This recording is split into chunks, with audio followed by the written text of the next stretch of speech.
The antique shop was hidden in a narrow, dusty street, almost impossible to find if you didn't know exactly where to look.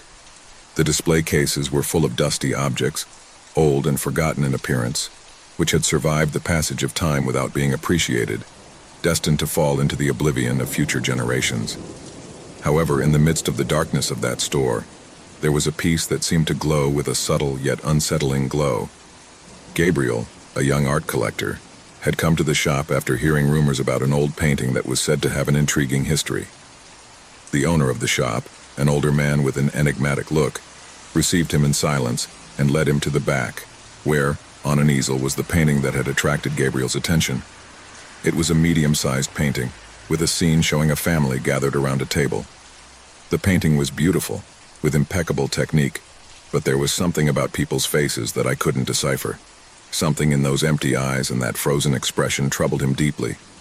The background was gloomy, as if a thick dark fog was sliding across the scene, enveloping everything in an air of despair. Gabriel couldn't help but feel a strange attraction to painting. Although his friends and colleagues at the art gallery warned him, something inside him told him that the piece should be his. The price asked by the old owner seemed derisory for a work of such quality, and despite the old man's non-verbal warning, Gabriel did not hesitate to make the purchase. Once at home, the painting was carefully placed on the main wall of the living room, right in front of the fireplace. That same night after dinner, Gabriel sat in front of the painting, observing the details, trying to understand what made the work unsettling about it. The image attracted him, enveloped him, as if the painted figures were trying to speak to him, to call him to something beyond the canvas. The first change occurred during the early morning, when moonlight filtered through the windows and reflected on the canvas.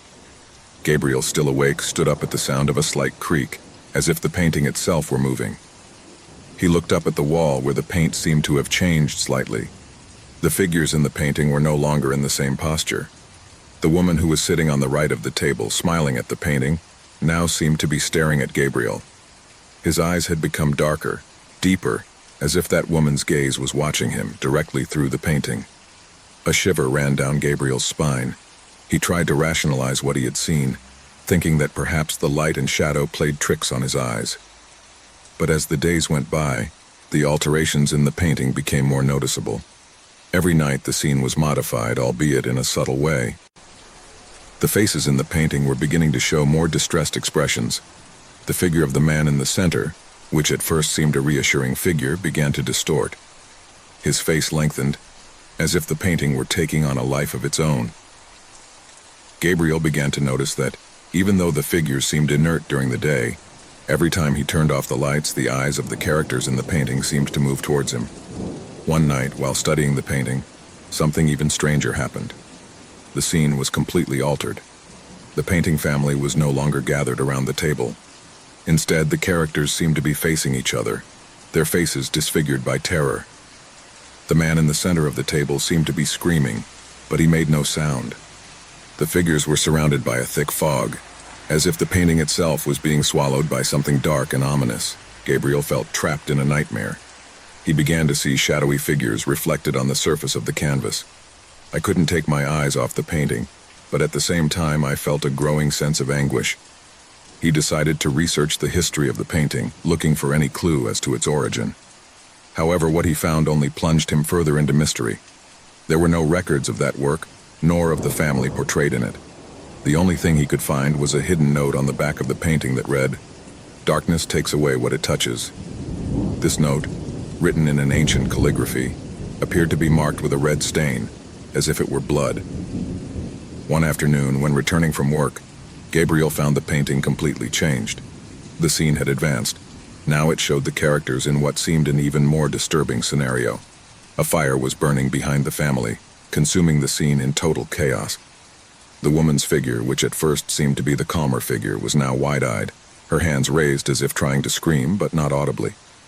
Gabriel was indescribably attracted to painting, but at the same time an unbearable terror seized him. One night, as I was looking at the painting through a dim light, something worse happened.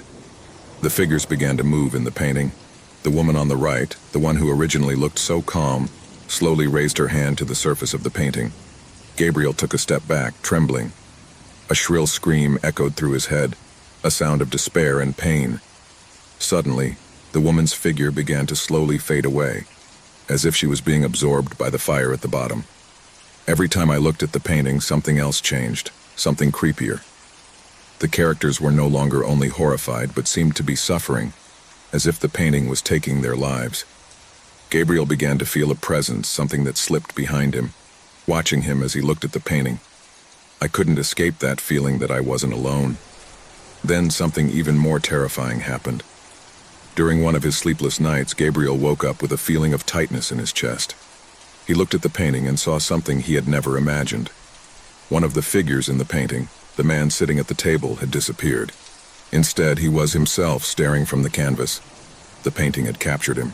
Terror seized him. Gabriel tried to move away, but his eyes could not stop looking at the painting.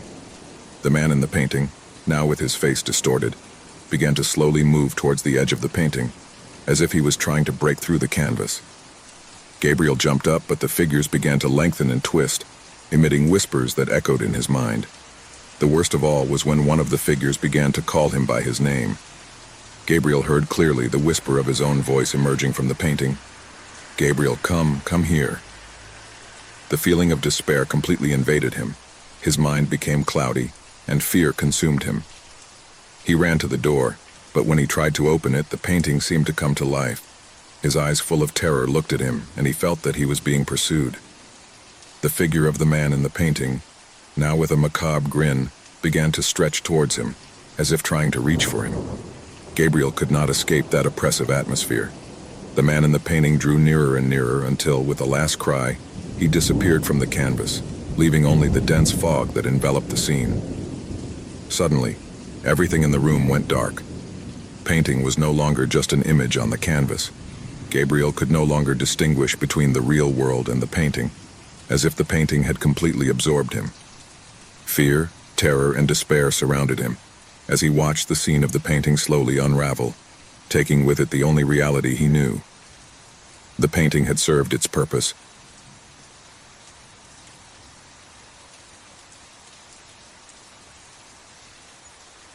The full moon illuminated the train station with its faint glow. It was a cold night, with the biting wind blowing through the bare trees that surrounded the place. The station was located in a remote and forgotten part of the country, a place where time seemed to have stopped. No one in the vicinity would dare to cross the track at that hour, and few dared to wait for a train so late at night. The train, called the last station, had a haunting history among locals. Many said that he never made it on time, but still people kept getting on board, as if an invisible force was driving them to do so. Tonight would be no different, or so it seemed. But it wasn't. The clock struck 11:45 when the train arrived silently at the station, with a strange screech of the brakes echoing in the stillness of the night. None of the passengers seemed to notice the strangeness of the situation, as if they were all immersed in a kind of trance. The train, long and dark, stopped gently, but its lights flickered erratically, as if it were fighting something that could not be seen. From the platform, Inspector Guillermo Morales watched the arrival of the train. It was his job to check the departure and arrival of the trains, but something didn't fit. This particular train was the last of the night, but something gave him a bad feeling. Looking at the car, he noticed that it seemed larger than usual, as if there were a strange expanse inside, a space that could not be identified from the outside. No one else seemed to have noticed. With a sigh, the inspector approached the train. The few passengers who got on and off the carriages did not look around, they only made their way quickly inside. There was something about their faces that made him uncomfortable.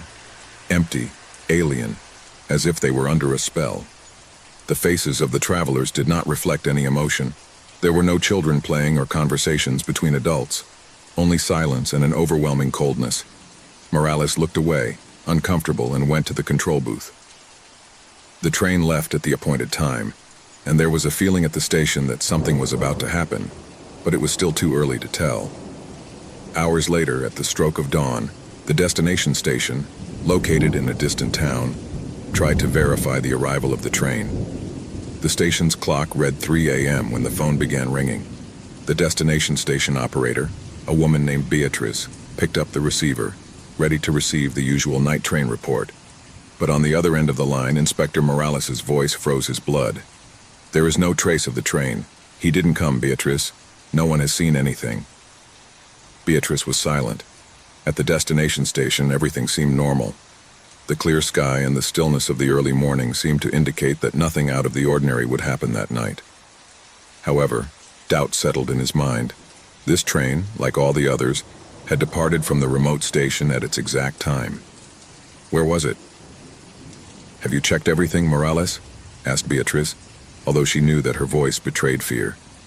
Morales took a deep breath before replying, "Nothing. There is no sign of the train. The only thing I know is that the train keeps passing through the stations, but it doesn't stop. He doesn't stop at any of them." Beatrice felt a chill run down her spine. What was happening? The idea that a train could simply vanish was a terrifying thought, but the feeling that the remote station was not connected to any tangible reality was even worse. The phone went silent for a long minute.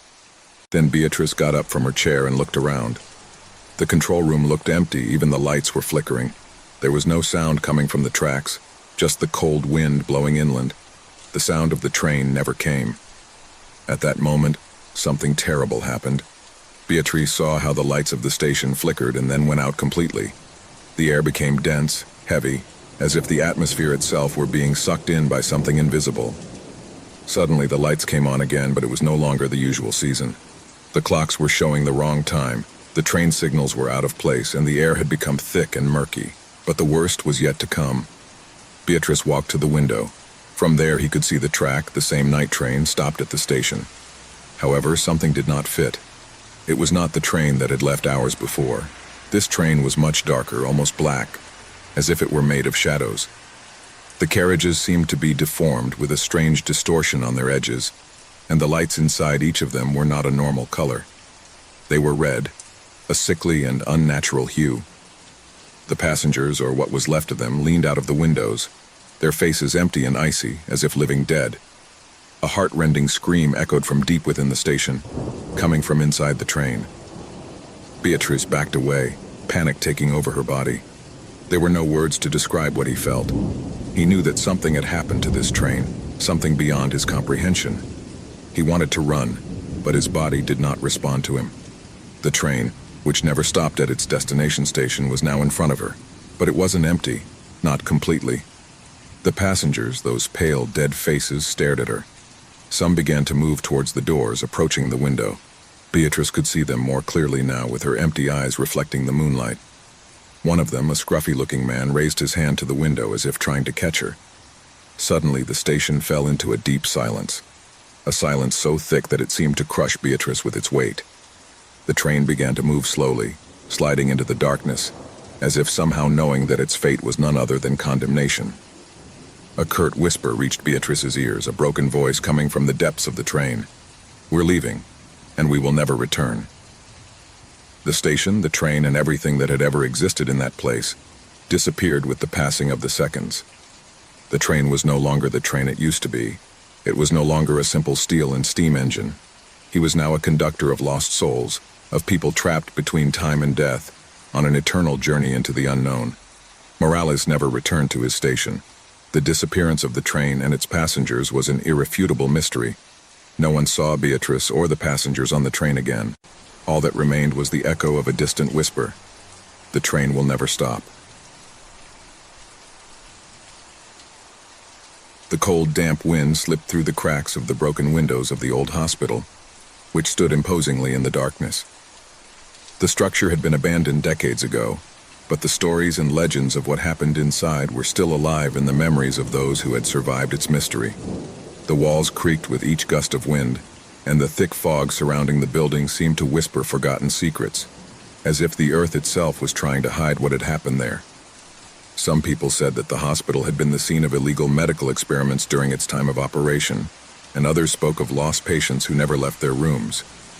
But there was one legend that was kept alive, a story that ran cold in the blood of anyone who heard it.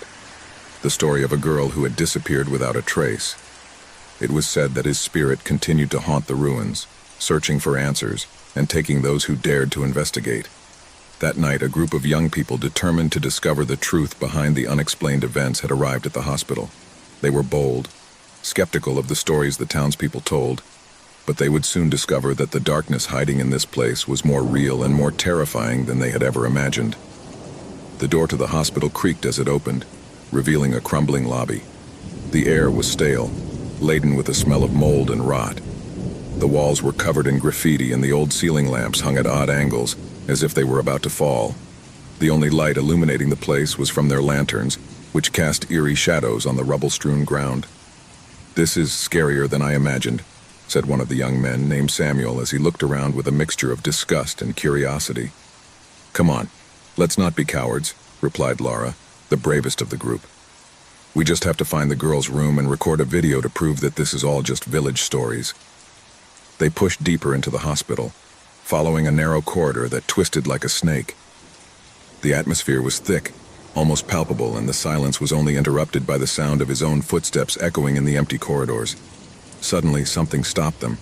A soft sound, like a child's laughter, could be heard in the distance. "Did you hear that?"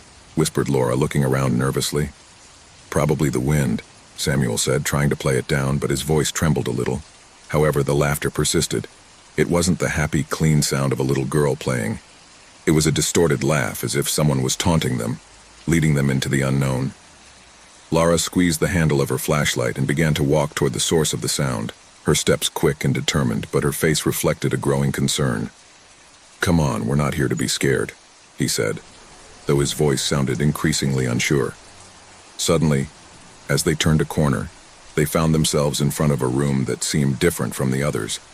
The door was ajar, and through the crack they could see the silhouette of a tiny figure inside, moving from side to side. The girl. "It's her," Laura murmured, her eyes fixed on the figure. "The girl of the legend." Samuel looked around, his instinct telling him that they must leave, but something was holding him in place. "This is not right. We shouldn't be here." "Shut up," Laura ordered, opening the door with a thud. The figure in the room immediately stopped, and the light from the flashlight illuminated the girl's face. He was smiling, but his smile was not that of an innocent child. His eyes were dark, empty, and his skin paled into a sickly hue. The girl stared at them, but she did not move. What are you doing here?" asked Laura, trembling, though she tried to look confident. The girl didn't answer, just pointing to the back of the room where there was an old hospital bed covered in dust. "Come," he whispered in a voice that seemed to come from a faraway place. "Come and play with me." "Did you hear that?" whispered Samuel, an expression of horror on his face. What's going on here?" Laura, as if under some kind of spell, began to move towards the bed, but her body stopped every time she approached, as if an invisible force was pushing her back. "No, I can't move," he said desperately. Samuel tried to reach her, but something stopped him in his tracks. A horrible and heart-rending scream filled the air, coming from the back of the corridors, and suddenly the lights of their flashlights began to flicker. The girl's laughter returned, this time louder and closer, as if she was surrounding them. The air became denser, almost unbreathable. "We have to get out of here now," shouted Samuel, tugging on Laura's arm. But the girl stared at them, and a dark shadow emerged behind her, taking shape. It was an indescribable creature with sharp claws and red eyes that reflected the light of its flashlights like mirrors. "Run!" Laura shouted as the creature advanced toward them. But there was no way out. Every door they tried to open was tightly closed, and the building was beginning to crumble around them. The corridors lengthened endlessly, as if the hospital were slowly gobbling them up. The girl's whispers, growing more and more intense, enveloped them. "Come and play, come." Suddenly, everything stopped. The hospital was completely silent. The lights went out. The echoes of laughter faded into nothingness. Laura and Samuel were paralyzed with terror, unable to move. The girl was no longer there. The creature had also disappeared. Only darkness remained. The next day, the villagers found the young men's cameras, but not them. Only the echoes of their voices remained, and in the recordings the girl's laughter resounded, closer and closer. No one else dared to enter the hospital after that night. The rumors grew. They said that the girl's spirit was still trapped in the hospital, waiting for others to dare to challenge her. And so, the abandoned hospital continued its eternal vigil, a place of shadows, terrors, and dark secrets. The sound began subtly, almost like a murmur. At first, he didn't pay attention to it. He thought it might be the sound of old plumbing or some broken pipe. But as the days went by, the noises became more constant, louder. They weren't casual noises like the creaking of an old structure. or the wind pushing against windows. Number. It was something else. Something that froze his skin and made the hairs on the back of his neck stand on end. Martin's apartment was not big. It was a modest space in an old building in a city where the buildings seemed to be so close to each other that their walls often touched. It wasn't luxurious, but it was his. In his life, he had accepted solitude as a constant companion. With each passing day, the stillness of her home brought her peace. That peace, however, slowly began to crumble as the noises intensified. At first, he thought he was crazy, that maybe he was losing his mind. Throughout her life, she had dealt with stress and anxiety, but something about those sounds was just fine for her. Disturbing. They were low, almost unintelligible at first. A soft tapping, a deep vibration that didn't come from the walls but from somewhere below. Would they be the foundations of the building? The old elevator that went up and down at all hours? But the nights passed and the noises grew, as did the feeling that something was not right. They were no longer mere tapping. Now he could hear whispers as if someone was whispering his name from the shadows of the floor below. The first real awakening of the restlessness occurred one night. After several weeks of hearing those strange sounds, Martin woke up in the middle of the night, agitated, sweat soaking his forehead. He sat up quickly, trembling, as if something had touched him. There was a chill in the air, a chill that did not come from the open window but seemed to emanate from the walls themselves. It was then that he heard it clearly, a dragging, as if something heavy was dragging on the ground. He was not human. It couldn't be. The feeling of dread enveloped him completely. Without thinking, he got out of bed and went out into the hallway. He looked at the door of the apartment next door. It was empty. It had always been empty. There had never been anyone on the lower floor. Martin had investigated at first, looking for answers to those noises, but he had never found anything. Something didn't fit. Something in that building was completely wrong. He decided to take matters into his own hands. If the noises were coming from the lower floor and no one was there, then what was causing them? And why did he feel those noises calling to him, as if someone were whispering to him in the dark? The basement door was locked, but that didn't stop Martin. That night, armed with a flashlight and a determination that arose from pure fear, he went into the basement. At first, his flashlight barely shone a couple of meters in front of him, but as he advanced, the air became denser. The stench as of stagnant moisture filled his lungs and made him cough. Something was not right. Not only was the air strange, but the walls seemed to be full of scars, marks I couldn't identify. The feeling that someone was watching him grew with each step he took. Suddenly, the flashlight flickered. Darkness grew around him, and for a moment he thought the world was fading away. Then a noise made him stop. A dull thud, a creak, as if something heavy was moving in the dark. Martin swallowed hard and kept going, although his body asked him to flee. Finally, the flashlight shone on a figure, a shadow in the darkest corner of the basement. The first thing he noticed was the shape of this creature. Its body was tall, skeletal, covered in pale gray skin that seemed to absorb light. The eyes, if I could call them eyes, were two black, empty orbs, glowing with a yellow, inhuman light. That creature was not human nor animal. It was something much older, something that was hiding in the shadows, feeding on something I couldn't understand. Martin could not move. He was paralyzed with terror. The creature, with slow but sure movements, began to crawl towards him. Every step he took echoed off the walls as if the ground was shaking. Martin tried to back up, but his legs did not respond. Fear had trapped him. The creature got closer and closer. A cold breath ran down Martin's back, and darkness closed around him. He could feel the weight of that presence, as if he were being absorbed by it, as if the shadows themselves were surrounding him, taking possession of his being. At that moment, the flashlight flickered again, and in the darkness, Martin could hear a whisper, one he would never forget. "It's too late."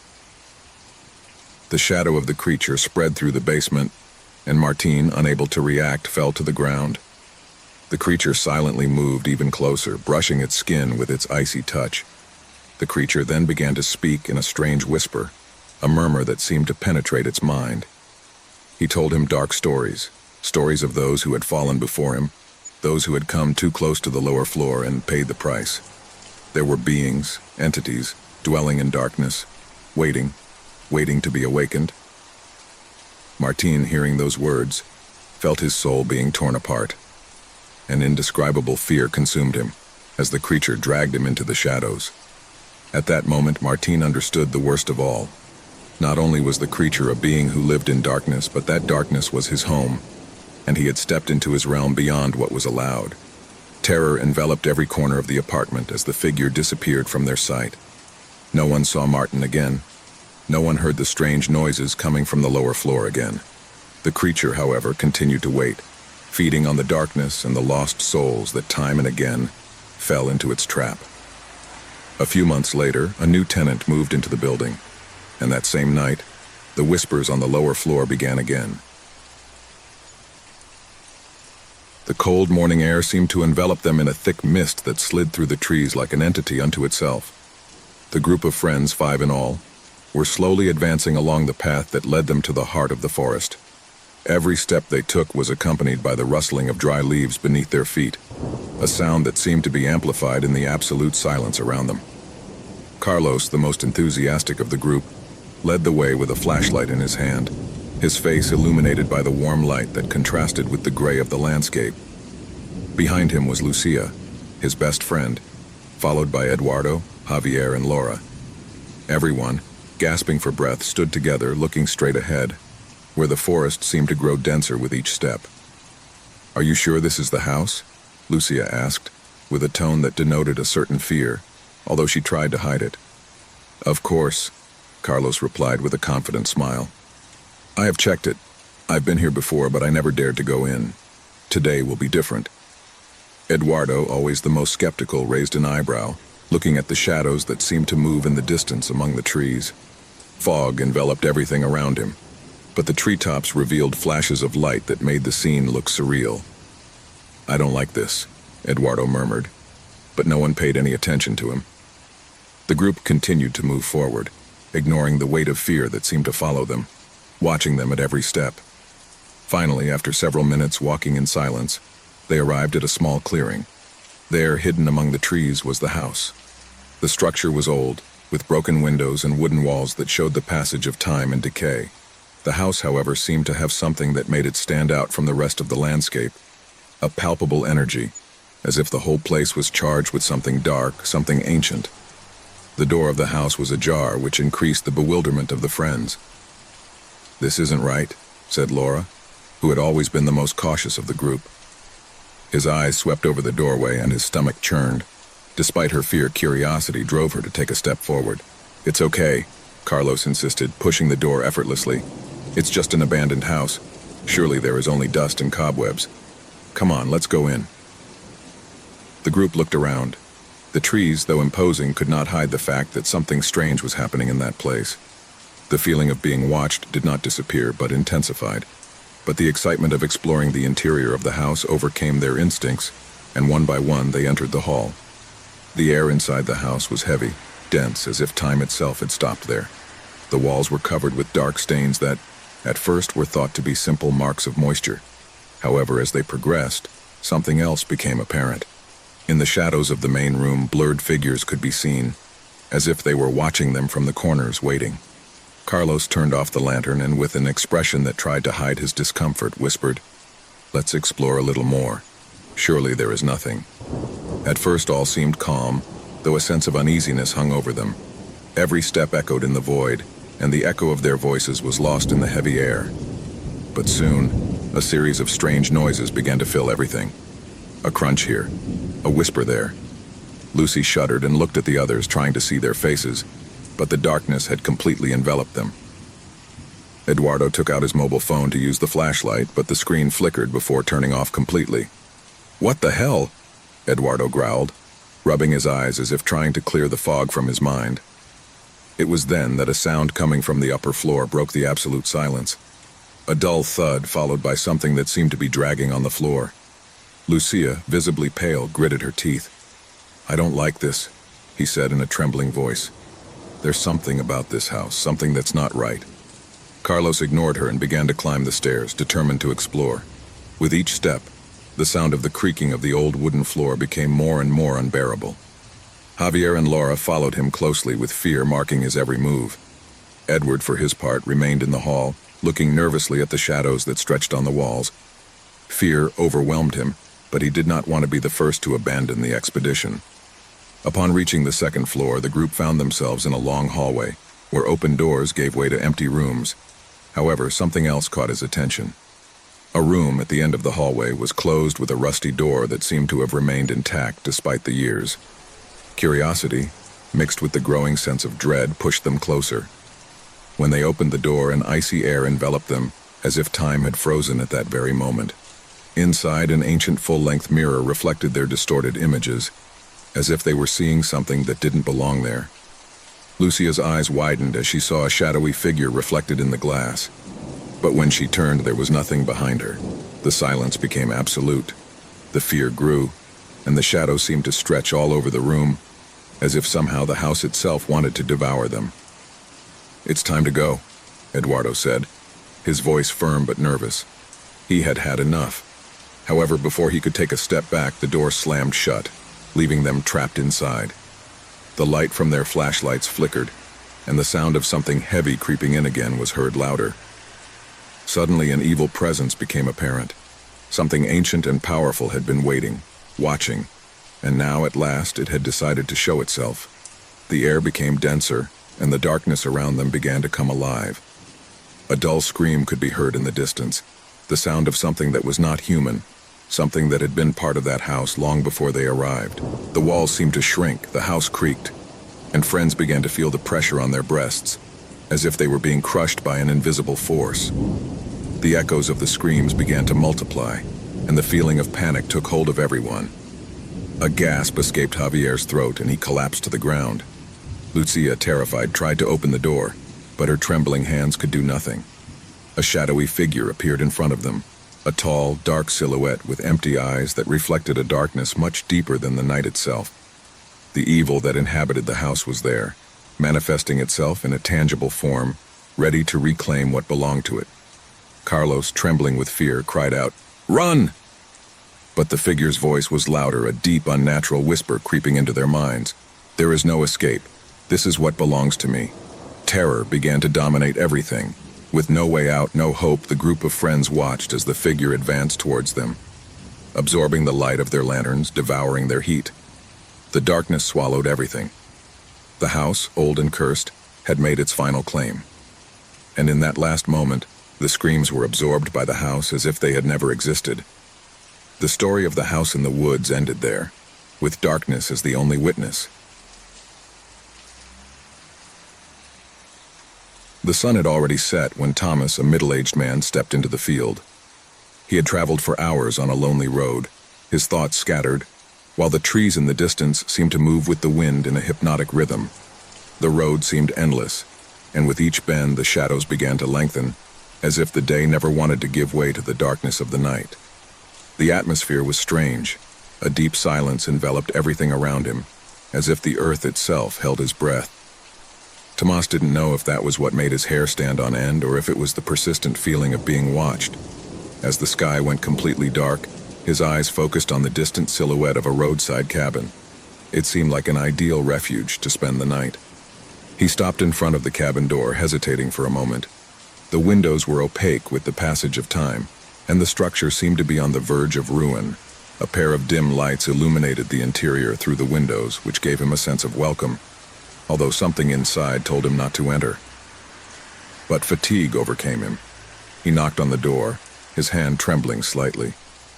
A strange-looking man opened the door. He had brown skin, deep eyes that exuded unsettling wisdom, and a messy beard that seemed almost as if it were part of his face. His gaze was not friendly, but neither was it intimidating. His deep voice broke the silence of the night as he spoke. "Come in.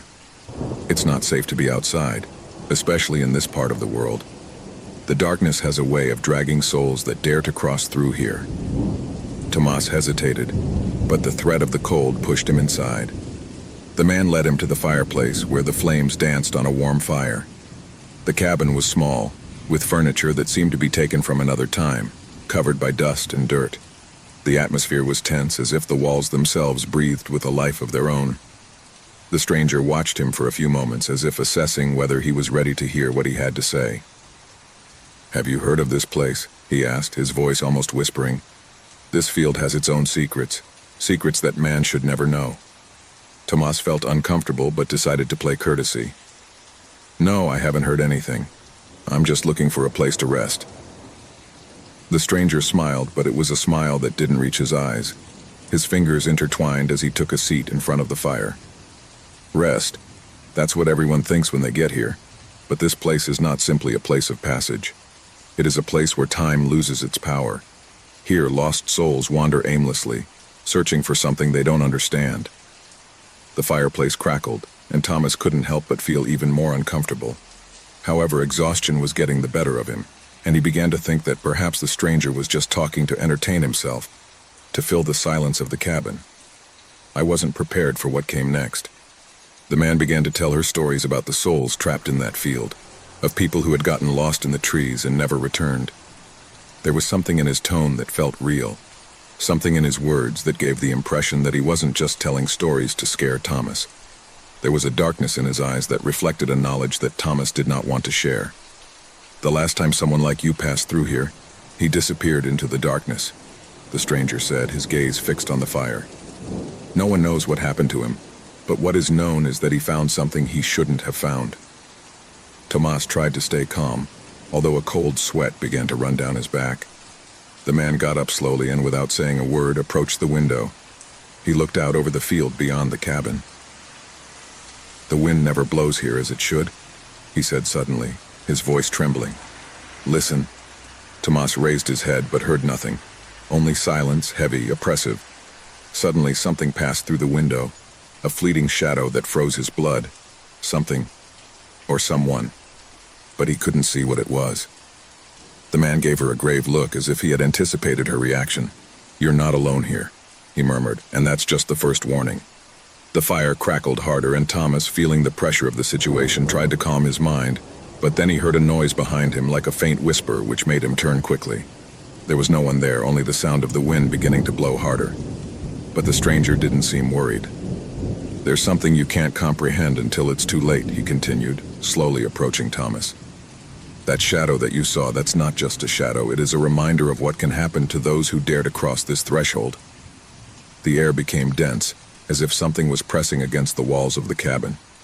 Thomas felt a knot in his stomach, and the tension grew with each passing second. The stranger stopped right in front of him, and his eyes seemed to have changed. They weren't the same eyes as before. They reflected an unfathomable darkness now. "Now you must choose," he said in a deep whisper, almost like an echo. "You're going to face what's outside, or you're going to stay here with me." The man took a few steps away, and at that moment Thomas felt that something horrible was about to happen. He tried to get up, but his legs didn't respond. An absolute fear invaded him. What was this place? Who was this man who, despite his appearance, seemed not to be human? Then the hut began to creak as if an invisible force was squeezing it. The walls vibrated, and the shadows seemed to move in their own way, as if they wanted to take shape. Tomas tried to scream, but his voice choked in his throat. A primal fear enveloped him as he looked at the stranger, who had begun to laugh. Not a human laugh, but something else, as if laughter itself came from the depths of the earth. The door of the cabin slammed shut, and the darkness grew denser. Thomas, paralyzed with terror, tried to run to the window, but to no avail. Something kept him there, trapped in that place, where time and reality seemed to have ceased to exist. At that moment, the stranger stepped forward and with a slow, deliberate gesture raised a hand. The air in the cabin became thick and warm, as if death itself was slipping through the corners. A shadow formed in the corner, growing rapidly, taking on human form. The man in front of Thomas was not simply an outsider. It was a being from the other side, an entity that had been waiting for the arrival of someone like him. Tomas watched, terrified, as the shadow began to advance slowly but with an indescribable presence. The stranger's laughter faded, and instead, an absolute silence surrounded him. The darkness swallowed the last glimmer of light that remained. Thomas's last thought before he was consumed by darkness was that of the stranger's warning. Not all roads lead to the exit. Every night at exactly midnight, the sky darkened with a dense and heavy fog, while the first drops of the storm fell on the city. No one knew where they came from, or why they appeared so punctually. It seemed like a blessing at first, freshening the air and bringing relief to the sweltering warmth of the city. But as the days went by, the rain began to awaken something much darker, something that no one dared to understand. At 12 o'clock, the first drops fell gently, followed by a rain that intensified rapidly. No one dared to leave their homes when the sound of the storm began to fill everything. It was as if the rain had a life of its own, a being that felt strangely aware, as if it were watching. But the most disturbing feature of those rains was not only their arrival, they were the whispers. As the rain fell heavily, the wind rose, dragging with it voices, incomprehensible murmurs that ran through the empty streets. No one knew where they came from, but every night the whisper grew louder, closer, as if someone was right behind them, breathing into their necks. The figures also appeared, blurred shadows that faded when they were directly observed. Human silhouettes, but with an anomaly. Whenever they looked out into the rain, those figures would disappear into the mist, as if they had never been there. Still, everyone knew they were there, lurking in the dark. The first to notice something strange were the children, small creatures that, without understanding the danger, played in the rain. But the laughter soon turned to terrified screams. Those who played near the storm began to see those figures, and some even swore they had touched them. They said that the sensation was as if the figures' hands were cold and wet, and when they touched them, they felt a pressure that made them shudder to the bone. Worst of all, when the children tried to run away, something stopped them. Their feet were glued to the ground, as if the earth itself were holding them back, as if an invisible force was dragging them back into the rain. That's when the city began to speak. The elders knew something. Everyone knew the legend, although no one dared to tell it out loud. They said that long before the city was founded, there was a small town that fell under a curse brought by an eternal storm that fell every midnight, bringing with it fear-feeding figures. No one could escape, and no one survived to tell what happened. The city had been built on the ruins of that village, but the rain, according to the elders, never went away. I had been waiting. One night, after several days in a row of heavy rains, a group of young people decided to investigate. Armed with flashlights and cameras, they drove into the center of the city, hoping to find a logical explanation. The rain began to fall with the same precision as always at 12 o'clock. As they walked through the deserted streets, the wind began to rustle, but this time it was different. The murmurs were not just whispers, they seemed like words that crept into their minds. At one point, one of the young men, Thomas, began to speak loudly, as if responding to someone. The others tried to stop him, but he kept walking, his eyes empty as if he were in a trance. "We can't escape. There's no way out," he murmured, his voice cracking with fear. "They are waiting for us. They are always here." The rain was falling harder now, and the murmurs turned into screams, distorted voices that filled the air with despair. The figures began to appear, gliding in the fog, slowly moving towards the group of young people. Some tried to flee, but their feet were no longer responding. Something was holding them back. Those who dared to look back saw those figures getting closer and closer, and although the shadows were vague, they could sense the presence of something much more sinister. Suddenly, one of the figures stopped in front of Thomas. His face was shrouded in shadows, but his silhouette was clear, a human figure standing in front of him. Thomas stretched out his hand as if he wanted to touch it, but the moment his fingers brushed against the figure, a heart-rending scream filled the air, and the shadow vanished into the mist, leaving only the feeling of an icy hand taking hold of his heart. The others screamed as they saw Tomas fall to the ground, his body stiff, his face distorted by terror. No one could understand what had happened. They had tried to escape, but something kept them trapped in that place.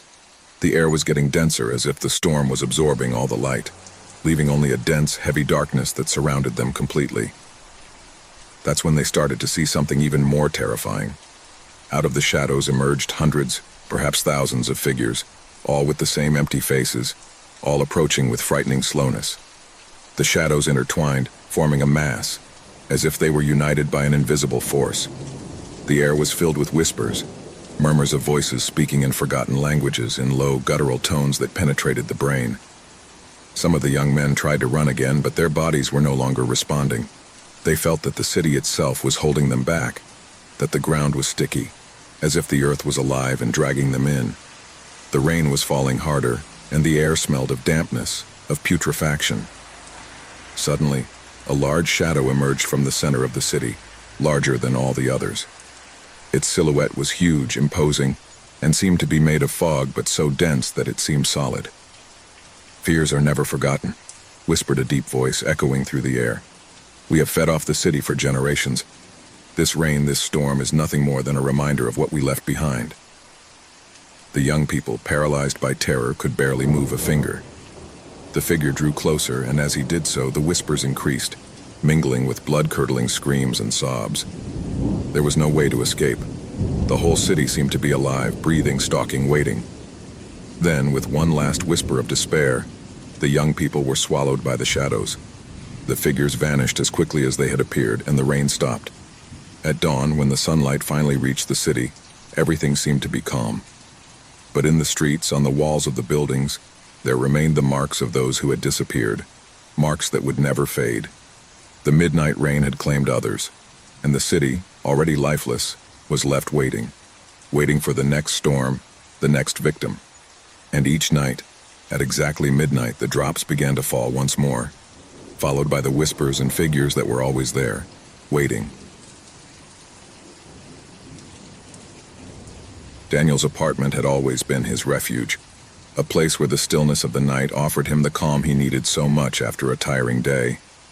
A space where shadows seemed to whisper secrets that only lonely people could understand. He had lived alone for years after the separation from his wife, and although loneliness sometimes overwhelmed him, he had learned to live with her. Life had lost its luster, but at least it remained stable. One night, as he was getting ready for sleep, Daniel noticed something strange. The digital clock light, which always flickered in the darkness of his room, seemed even dimmer than usual. Everything in the apartment was the same. The furniture in place, the TV off, the fresh air seeping through the cracks in the window. Everything seemed normal, but there was something unsettling in the air. Something I couldn't identify. He settled under the covers and closed his eyes, waiting for the dream to come as usual. However, that night something different happened. A whisper, low and barely audible, seeped into his consciousness. He thought it was a dream at first, but when he tried to ignore it, the voice became clearer, closer. "Daniel." The sound of his name, so clear in the gloom, made his skin crawl. It couldn't be possible. No one else was there. He got up quickly, looking around, but the apartment was empty, in complete silence. Even so, the voice persisted, slipping into his mind. "Daniel, you know what you did." A shiver ran down his spine. His heart began to pound, pounding his chest like a frantic drum. What was this? It couldn't be a hallucination. The voice sounded real, tangible, as if someone was in the room with him. He looked around, but there was nothing that could justify what he was hearing. The voice continued, this time with a deeper, more hissing tone, as if coming from the walls themselves. "You know what you did, and they will remind you." Daniel turned on the light from the bedside lamp, looking for a logical explanation. A dream? No, this was different. The feeling in his stomach was that of a real, palpable threat. The voice, although he couldn't see where it was coming from, seemed to come from everywhere at once. He tried to calm down, but the words echoed in his mind like an endless echo. The next morning, Daniel tried to ignore what he had experienced. He told himself that it had been just a nightmare, a manifestation of his tired mind. But that same night, when darkness took over her apartment again, the voice returned, stronger this time. "I'm watching you, I always have." Daniel got out of bed with instinctive speed, feeling that the temperature in the room had dropped drastically. The air became dense, heavy, as if the space was narrowing around him. There was no rational explanation that could be offered for what was happening, and fear began to take hold of him. He wondered if his sanity was beginning to crumble, if he was losing control of his mind. "Who are you?" he shouted, his voice trembling. The answer came in a whisper, but this time it was different. The voice not only spoke, but seemed to come from inside his own head, like an alien thought invading his personal space. "You know what I did, don't you? How did you forget me so easily?" The words struck his mind with such force that he fell to his knees. The voice seemed to come from a place I couldn't comprehend. His thoughts became cloudy and the sense of panic intensified. Doubt began to sow deep roots in his mind. He remembered the separation with his ex-wife, the decisions he made, the mistakes he made, but none of that seemed enough to justify the terror he felt. An idea began to form, with fear taking over his thoughts. Could this voice, this entity, be something related to his past? something I had tried to escape from all those years. But the voice seemed to know everything, more than he wanted to admit. The next night, as darkness fell on the apartment, the voice returned with overwhelming insistence. Daniel couldn't take it anymore. He picked up his phone and called a friend, but the call dropped before he could say anything. Panic overwhelmed him. He was alone, completely alone. "Daniel, do you want to know the price of your decisions?" The room was cold, the air thick and stuffy, as if he were drowning in the presence of something he could not see. The furniture, the walls, the ceiling seemed to close in on him. Each shadow seemed to lengthen unnaturally, and the light from the lamp flickered faintly. The voice began to laugh, a low, guttural laugh seeping into his brain. The feeling that something was watching him, lurking around him, became unbearable. Daniel felt as if something was dragging him along, something dark that took hold of his soul, squeezing it, making him relive his worst fears. You can't escape. You never can. Suddenly the sound of footsteps echoed in the hallway. They were slow, heavy steps, as if someone were walking with deliberate calm, approaching his door. Daniel's mind began to fragment. The voice continued to whisper, but he could no longer distinguish between reality and the nightmare that had taken hold of his mind. He got out of bed, but his legs didn't respond well. Anxiety dominated him. His breathing was agitated, and fear had paralyzed him. When he tried to open the door to get out, something stopped him. The door was locked from the outside, and a cold, invisible hand seemed to hold it firmly. "You know what you did. Remember?" The voice was much closer now. Terror seized him. His mind struggled to find a way out, but the shadows, thicker and denser, seemed to close in on him. He couldn't run away from his own darkness, from his own memories, from the decisions he'd made that were now in some way condemning him. Suddenly the door opened with a blood-curdling creak. Daniel took a step back, watching in horror as the figure of a woman appeared at the entrance. His eyes were empty, lifeless, and his face was a mask of pain and suffering. The woman walked toward him with terrifying slowness, as if every step she took was a sentence. "Do you remember me, Daniel?" It was as if the voice that had been harassing him for so long had finally taken shape. The woman in front of him seemed to be a manifestation of his own demons, his own guilt. Fear completely paralyzed him as the figure advanced toward him. He tried to scream, but his throat was closed and he couldn't make a sound. "Do you remember me, Daniel?" The voice repeated, this time louder, deeper, more terrifying. With a cry of despair, Daniel fell to the ground, his mind finally collapsing under the weight of the terror that had haunted him for so long. The woman leaned over him, her empty eyes fixed on his, and at that moment, Daniel understood. She was his ex-wife. The figure stared at him, smiling with an expression that mixed sadness and revenge. Before he could react, darkness completely enveloped him, and the last thing he heard was his own voice, whispering from somewhere inside his mind, "I told you.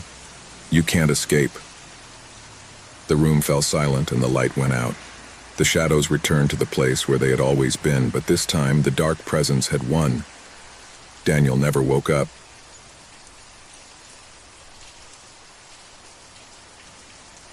St. Brace's University had witnessed hundreds of stories, from the early days of its founding to the modern era. Its Gothic architecture, with its towering towers and dark corridors, inspired both respect and fear. No one really knew every corner of campus. The oldest spoke of forgotten corridors, locked doors, and underground passages that led to places that should never be discovered. Thomas, a young history student, had heard many of these stories in the hallways, whispered quietly by his older classmates. Like many others, he considered them mere legends, nothing more than ghost tales that served to scare new ones. But there was something different about him, an insatiable curiosity to unveil the secrets of the past. So when he came across an old key in a dusty corner of the library one day, he couldn't help but be drawn to it. The key looked old, as if it belonged to an object forgotten centuries ago. No one seemed to recognize her, and this only added to the mystery surrounding her. That afternoon, as he walked around campus, his mind kept spinning over that key. He felt a strange connection to her, as if something was calling him. It was then that, while walking near the east side of the university, he noticed something peculiar, a small corridor that he had never seen before. Although he knew every corner of the place well, it seemed to have materialized out of nowhere. The walls covered in ivy and mold, and the dim light that filtered through the broken windows made it seem like a place lost in time. Deep within that hallway, the atmosphere felt dense, as if the air itself was charged with dark energy. Tomas's heart was pounding as he walked down the hallway, key in hand, as if he'd been waiting all his time to get to that place. His footsteps echoed on the stone floor, and the echo seemed to follow him as if the corridor were alive and watching. At the end of the corridor, a solid wooden door, covered with dust and cobwebs, stood before him. Something inside him knew that was where he should use the key. As he inserted the key into the lock, a strange whisper rose into the air, almost inaudible at first, but growing with each turn of the key. It was as if someone was whispering his name, calling to him from beyond the door. Sweat began to trickle down his forehead as the door slowly opened, revealing a dark room, a room that had been closed for generations. As he crossed the threshold, Thomas was overcome by a sensation of intense cold, which ran down his spine and froze his bones. The walls were covered with strange symbols which seemed to move as he watched them. The air in the room was dense, as if the atmosphere itself was polluted by something ancient, something that had been waiting a long time to be discovered. In the distance, in the center of the room, an old wooden table was surrounded by broken chairs, and on the table a closed book seemed to be waiting for him. Thomas cautiously approached the book, feeling the weight of the story and the mystery that surrounded it. With trembling hands, he opened the book, only to find pages covered in red ink, as if they had been written in blood. The words in the book did not seem to form coherent sentences, but were fragments that spoke of rituals, of dark pacts, and of a presence that lived in the halls of the university, waiting for the right moment to reclaim those who dared to discover its existence. As he read, a strange feeling of dizziness came over him. Whispers that had previously been barely perceptible were now clearly audible. Voices coming from everywhere, but I couldn't identify where they came from. The voices called him by name, whispering promises and warnings. He felt as if something was watching him from the shadows, as if something was waiting for him to make a mistake, something that could condemn him. Suddenly, the lights in the room flickered and went out. The corridor behind him seemed to have lengthened, and the door through which he had entered was no longer visible. He saw only darkness, a black chasm expanding before him. At that instant, a loud noise made him spin. Something was moving quickly towards him, a whisper that transformed into a guttural, inhuman scream full of rage. Fear invaded him completely, but he could not move. He was paralyzed, trapped in a labyrinth of darkness and terror. Cold fingers landed on his shoulder, and his body reacted immediately, giving him a shudder that made him take a step back. He turned, but no one was there. Just the echo of his own heartbeat echoing in his ears. However, the air was charged with an invisible presence surrounding him. The voices intensified, and they began to speak in a language that he did not understand, but that resonated deep within his being. His eyes widened as the figure of a woman appeared in front of him, her face haggard, her eyes empty of emotion, but filled with infinite sadness. Thomas tried to scream, but his throat didn't respond, as if something was choking him from the inside. The woman began to walk towards him, and with every step she took, the ground shook slightly. When he was in front of him, his lips moved slowly, but the words did not reach his ear. It was not a human language, but something more primitive, something that belonged to a lost age. Suddenly, Thomas felt a pressure on his chest, as if the air itself was crushing him. The woman stretched out her hand towards him, and at that instant the lights came back on, but the room was completely transformed. I was no longer in the dark and dusty place, but in an ethereal space outside of time, where everything looked distorted, as if the world itself was broken. It was as if he had been transported to a place that did not belong to reality. The voices surrounded him, and now he could see them. Shadows of human figures, all with the same empty and sad expressions, all whispering but not saying anything he could understand. The shadows closed in on him, and as they surrounded him, an excruciating pressure took over his mind. He wanted to scream, but the words choked in his throat. Finally, the woman spoke, and this time her words were clear, though filled with overwhelming darkness. The corridor is alive. It always has been. All those who have crossed its doors have been claimed. And now, it's your turn.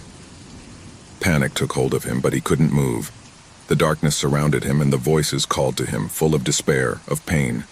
The hallway had been created to trap curious souls, to keep them trapped in an endless cycle, and now Thomas had become part of that cycle. The woman, now a shadowy figure, looked at him with infinite sadness, as if she were sorry. The hallway was never a physical place. It was a threshold, a line between the world of the living and the world of the dead, and once crossed, there was no turning back. Tomas never returned. The whispering hall closed behind him, and the voices died away, leaving only the echo of his lost existence. The mystery of St. Bryce's University continued, and the legends about the forgotten corridor grew more somber. No one else dared to look for that hallway, but those passing by swore they heard whispers, as if the hallway was waiting for the next victim. Sarah had been looking for something different, something out of the ordinary. As an adventurous young woman with a brave heart, she had traveled countless lonely paths, explored dark forests, and faced extreme situations, but always with the certainty that, in the end, everything had a logical explanation. But tonight would be different, very different. It was a cold, rainy night when he decided to get away from the city and venture out to an old hotel that had been in the news, mostly for stories of mysterious disappearances. But as always, Sarah didn't believe those rumors. He thought that people were carried away by superstition and baseless fears. The hotel, an old building with worn brick walls and moss-covered windows, looked like something out of a horror movie. The lights flickered faintly, and the air was permeated with a smell of mold and rotting wood. Sarah, however, was undeterred. He decided that it would be the perfect place to spend a quiet night, away from the rush and pollution of the city. Once she entered, the receptionist, an older man with deeply tired eyes, looked at her without saying a word, handing her a key with a brass plate bearing the number 12. There was no warm welcome or smile. Something in the atmosphere was already beginning to feel strange, but Sarah didn't think about it. She just thanked her and headed towards her room. The door creaked as it opened, and the light inside flickered a few times before stabilizing.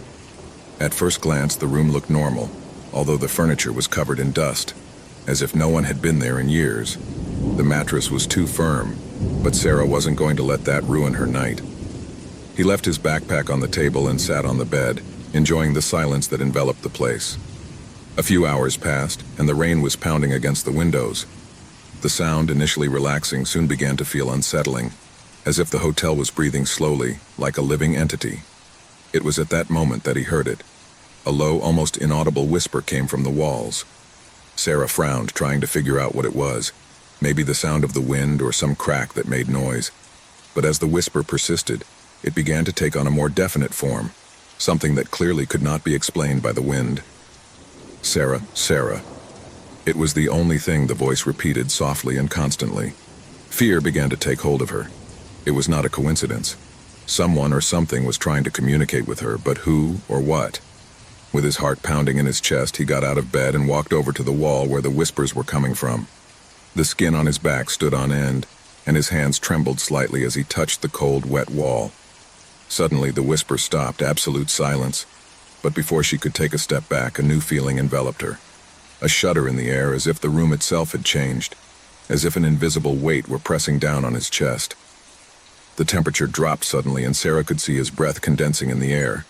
Instinctively, he took his mobile phone out of his backpack. The phone, her only connection to the outside world, was the only way she felt safe. When he turned it on, he saw that he had several missed calls and unread messages, all coming from his sister. But what really caught his attention was a strange notification. A recording had been added to her video gallery, a file she hadn't recorded. Intrigued, Sarah began to play the video. The screen lit up with the image of the room where he was, but something was there. Not good. The camera was shaking and the light was flickering more intensely. In the video, a dark figure moved on the edge of the room, barely visible, like a shadow that seemed to dissolve into the darkness. "Sarah, you have no way out." He muttered the voice in the video, a voice that wasn't his own. A deep, guttural whisper that made her instinctively retreat. The figure began to slowly approach, and the moment the shadow touched the camera, the video abruptly cut off. Fear took over Sarah, and a sense of panic invaded her body.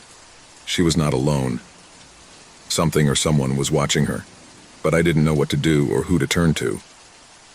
He ran to the door, trying to get out of the room, but the lock wouldn't respond.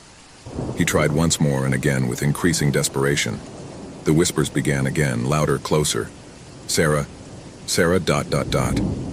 Breathing rapidly, Sarah turned to the window and saw, in the distance, the figure of a man standing on the threshold of the hotel door, staring at her. A man with a cold, empty expression on his face. In his hand, he was holding a shiny object, something that shone with a strange and unnatural light. It was at that precise moment that the light of the lamp flickered violently and went out completely. Darkness surrounded her completely, and the whisper became a deafening scream, an indescribable sound that seemed to pierce her mind. In desperation, Sarah tried to scream, but her voice faded into thin air. The darkness sucked her in, and her body collapsed to the ground. When the light came back on, the room was empty. The receptionist, the next day, found Sarah's phone on the table next to the bed with the message she had recorded herself before disappearing. "Don't trust the hotel. It's cursed." The hotel returned to its usual silence, but those who passed by said that sometimes, at dusk, they could hear the whispers coming from the walls. It was a gray afternoon when Emily, exhausted from the long journey, decided to take an alternate route on her way home. The deserted road stretched for miles, surrounded by growing darkness. There were no signs of life or other vehicles, only the roar of the wind and the distant chirping of crickets. The engine of her car echoed in the stillness of the landscape, and she took the opportunity to relax. As she drove, she began to feel a strange sensation, as if she were being watched. She shook her head and told herself that it was just tiredness. However, something was not right. His phone above the passenger seat vibrated suddenly. Emily frowned at the screen. He didn't recognize the number but decided to answer, hoping it was an important call. "Hello, who's talking?" she said in a tired voice, trying to sound calm. At first there was no response, just the sound of heavy breathing on the other end of the line. Emily raised an eyebrow, puzzled. "Hello?" he repeated, looking at the phone with growing uneasiness. Finally, a trembling voice emerged from the darkness on the other end of the line. "Help me. Please," said the male voice, full of despair. "I'm trapped. I don't know where I am. There's something here. Something that is looking at me. He's chasing me." Emily felt a wave of discomfort run down her spine. The voice was distorted, as if the man was in a dark, terrifying place. "Who are you?" he asked, his pulse racing. Fear was beginning to creep into his voice. Before he could receive an answer, the call was abruptly cut off, leaving only the echo of the stranger's heavy breathing. Emily, her hands sweaty, looked at her phone for signs of life, but there was nothing. There were no messages, no missed call logs, just the blank screen. He stared at his phone for a few seconds, his mind racing for answers. Just a joke, he thought. It must be someone playing with me. However, a strange sensation lingered in the air. She decided to continue on her way, but she couldn't shake the feeling of being watched. Over the next few days, Emily tried to forget what happened, blaming it on the stress and fatigue of the trip. However, something inside him told him not to ignore it. She was used to being alone on her travels, but she had never felt anything so unsettling. The latent sense of danger never went away. One night, after arriving at her apartment, Emily checked her phone and saw something that left her paralyzed. A message without a sender or any information. When he opened it, he saw a recording. She played it without knowing why, as if something pushed her to do it. The audio that began to play was the same as that of the mysterious call. The same desperate voice, the same gasping breath. But what made her tremble with terror wasn't just the voice. It was the sound of a whisper filtering through the end of the recording. Something enigmatic, almost inaudible, but clearly audible to anyone paying attention. "Don't look back," the whisper said, like a warning. A shiver ran through his body. Suddenly he realized that there was something much more sinister behind that call. Something dark that was following her. But I couldn't let it go. I couldn't ignore it. He decided to investigate. However, I had no idea what I was about to discover. Emily began to go through her phone logs, looking for something that might lead her to understand what had happened on the road. When he accessed the call history, something strange happened. There on the list, he saw the call from the unknown number, but with a peculiar detail. The time she was received did not coincide with the time she had been behind the wheel. It was as if the call had been recorded long before she answered it. The mystery increased, but something worse awaited her. That same night, Emily began receiving text messages. They were short, meaningless, but chilling. "You're closer than you think," said the first. The following message came shortly after. "Don't leave the house." Another, an hour later. "Time is running out." The messages intensified as the days progressed. Emily couldn't ignore them. She began to feel like she was being watched constantly, even though there were no obvious signs that anyone was around. At all hours, I felt the presence of a shadow, something I couldn't see but that was always lurking. The situation escalated when, one morning, Emily woke up with the feeling that something was not right. The air was dense, as if the atmosphere itself were charged with electricity. When she got out of bed and looked out the window, she saw something that left her paralyzed. On the other side of the street, in the gloom, there was a figure. Tall, thin, motionless. A figure she couldn't identify, but who seemed to be staring at her. Panic took hold of Emily. He closed the curtains quickly, trying to calm himself. I needed to get out of there. He didn't know where he would go or what he would do, but he felt that his life was in danger. He picked up his phone and saw one more notification, a message with an attachment. The file was a photo taken from his own window, showing his figure looking out. The tall and slender figure was now closer. So close that I could see her eyes, which glowed in the dark. In a fit of desperation, Emily ran to her car and drove to the place where she had first received the call. The deserted road, now covered in a thick fog, seemed even more unsettling than before. When he arrived at the scene, he turned on the car's lights, looking for any sign of what had happened. There, in the darkness, he saw something on the ground. It was his phone. The phone I'd forgotten. The phone that had witnessed everything that had happened. Upon picking it up, the device turned on its own, and a new notification appeared. You are too close to finding out the truth. Now there is no turning back. A heart-rending scream filled the air, and Emily felt something horrible loom over her. The phone began to make a strange sound, as if something was happening on the other end of the line. However, there was no one there. Everything was silent, except for the sound of his own breathing, quickened by fear. Emily tried to run, but the ground began to shake under her feet. At that moment, a dark figure emerged from the fog.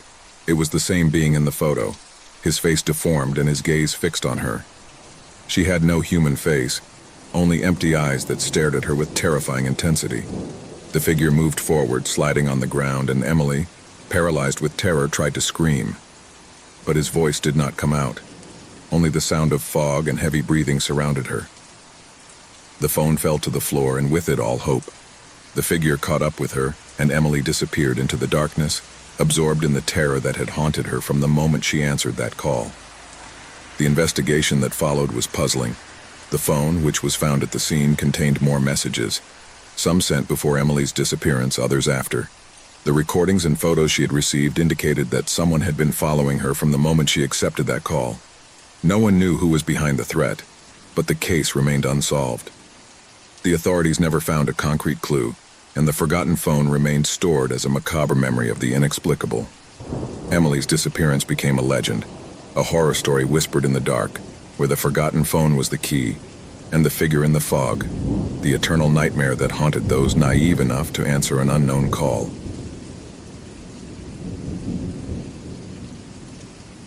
A group of friends, tired of the daily routine, decide to venture out on a camping weekend.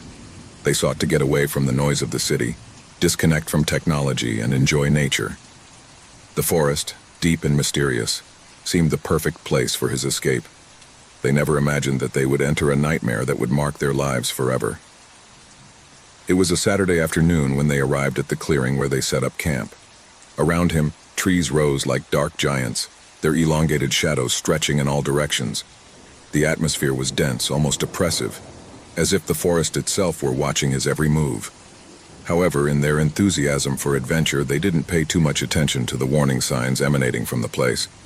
After settling in, they decided to explore the forest. They entered a path that seemed to take them even deeper into the heart of the forest.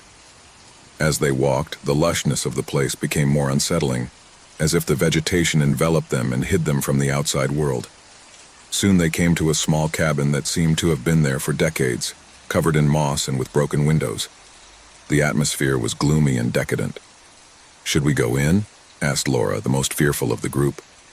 Everyone looked at her, but no one answered immediately.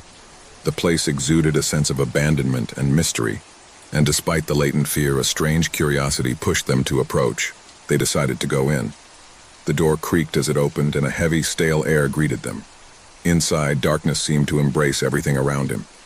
Dust covered every surface, and the air was thick, as if time itself had stopped within those walls. However, there were no signs of life. No animal, no sound, just an absolute silence that was more terrifying than any noise. "What happened here?" muttered Tomas, the most adventurous of the group.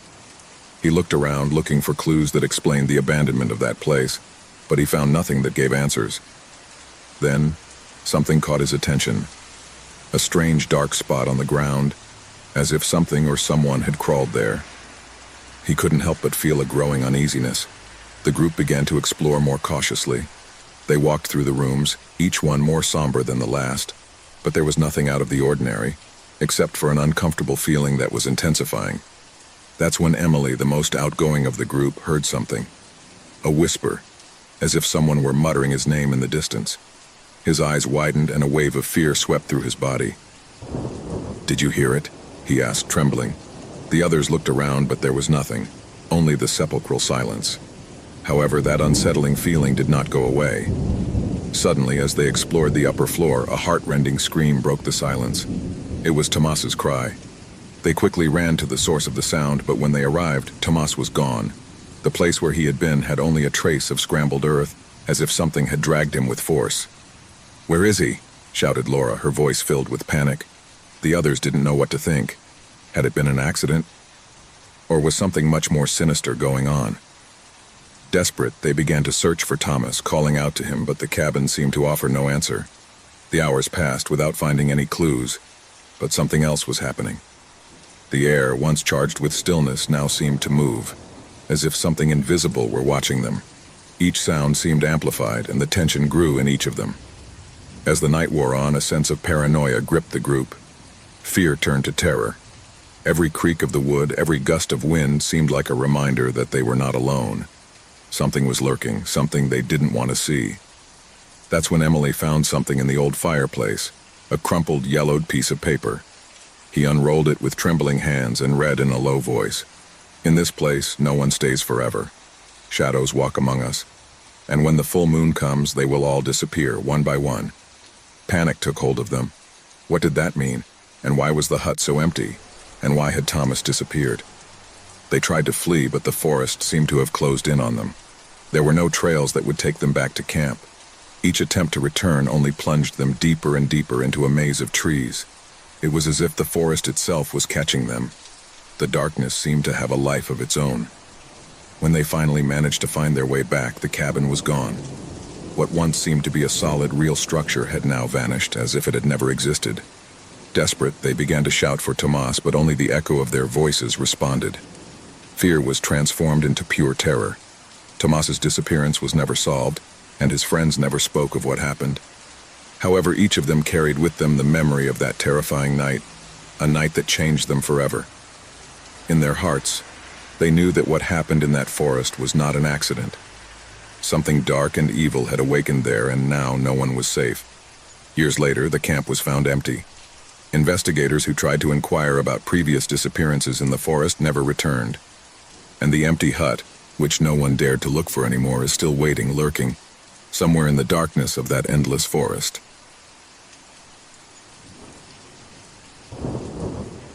A group of 5 friends, all with hiking experience, decided to go on a trip to the Shadow Hill Forest. They had heard the stories and legends that haunted that place since they were children. Stories that spoke of unexplained disappearances, of people who never returned after entering the forest. However, what originally seemed to be a challenging adventure would quickly turn into a nightmare that would test not only his bravery, but his deepest fears. The sun was beginning to set when they reached the edge of the Shadow Hill Forest. The treetops formed a dark blanket that blocked much of the light.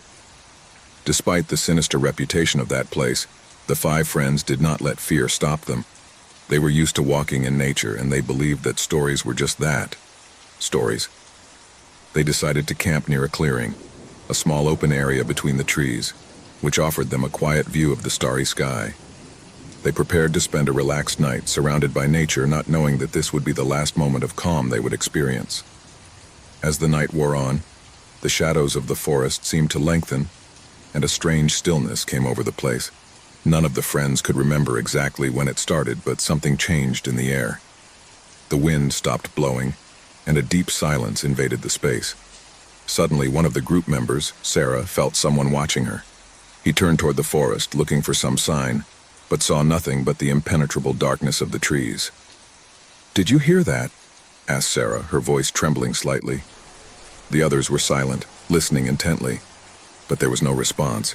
Everything was too quiet, as if the forest itself was holding its breath.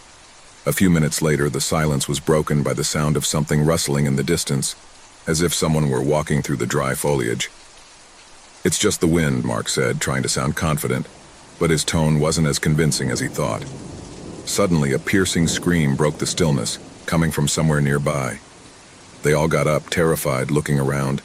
The sound was so close, but they couldn't see anything. "What was that?" muttered John, his voice raspy on. The group decided that it would be best to leave the camp and return to the starting point, but something prevented them from moving. A sense of unease bound them to the ground, as if the forest would not let them escape. That's when something strange began to happen. Sarah, the most intrepid of the group, stepped forward and began to walk into the woods. "I'm going to investigate," he said without hesitation. The others tried to stop her, but something in her eyes made them hesitate.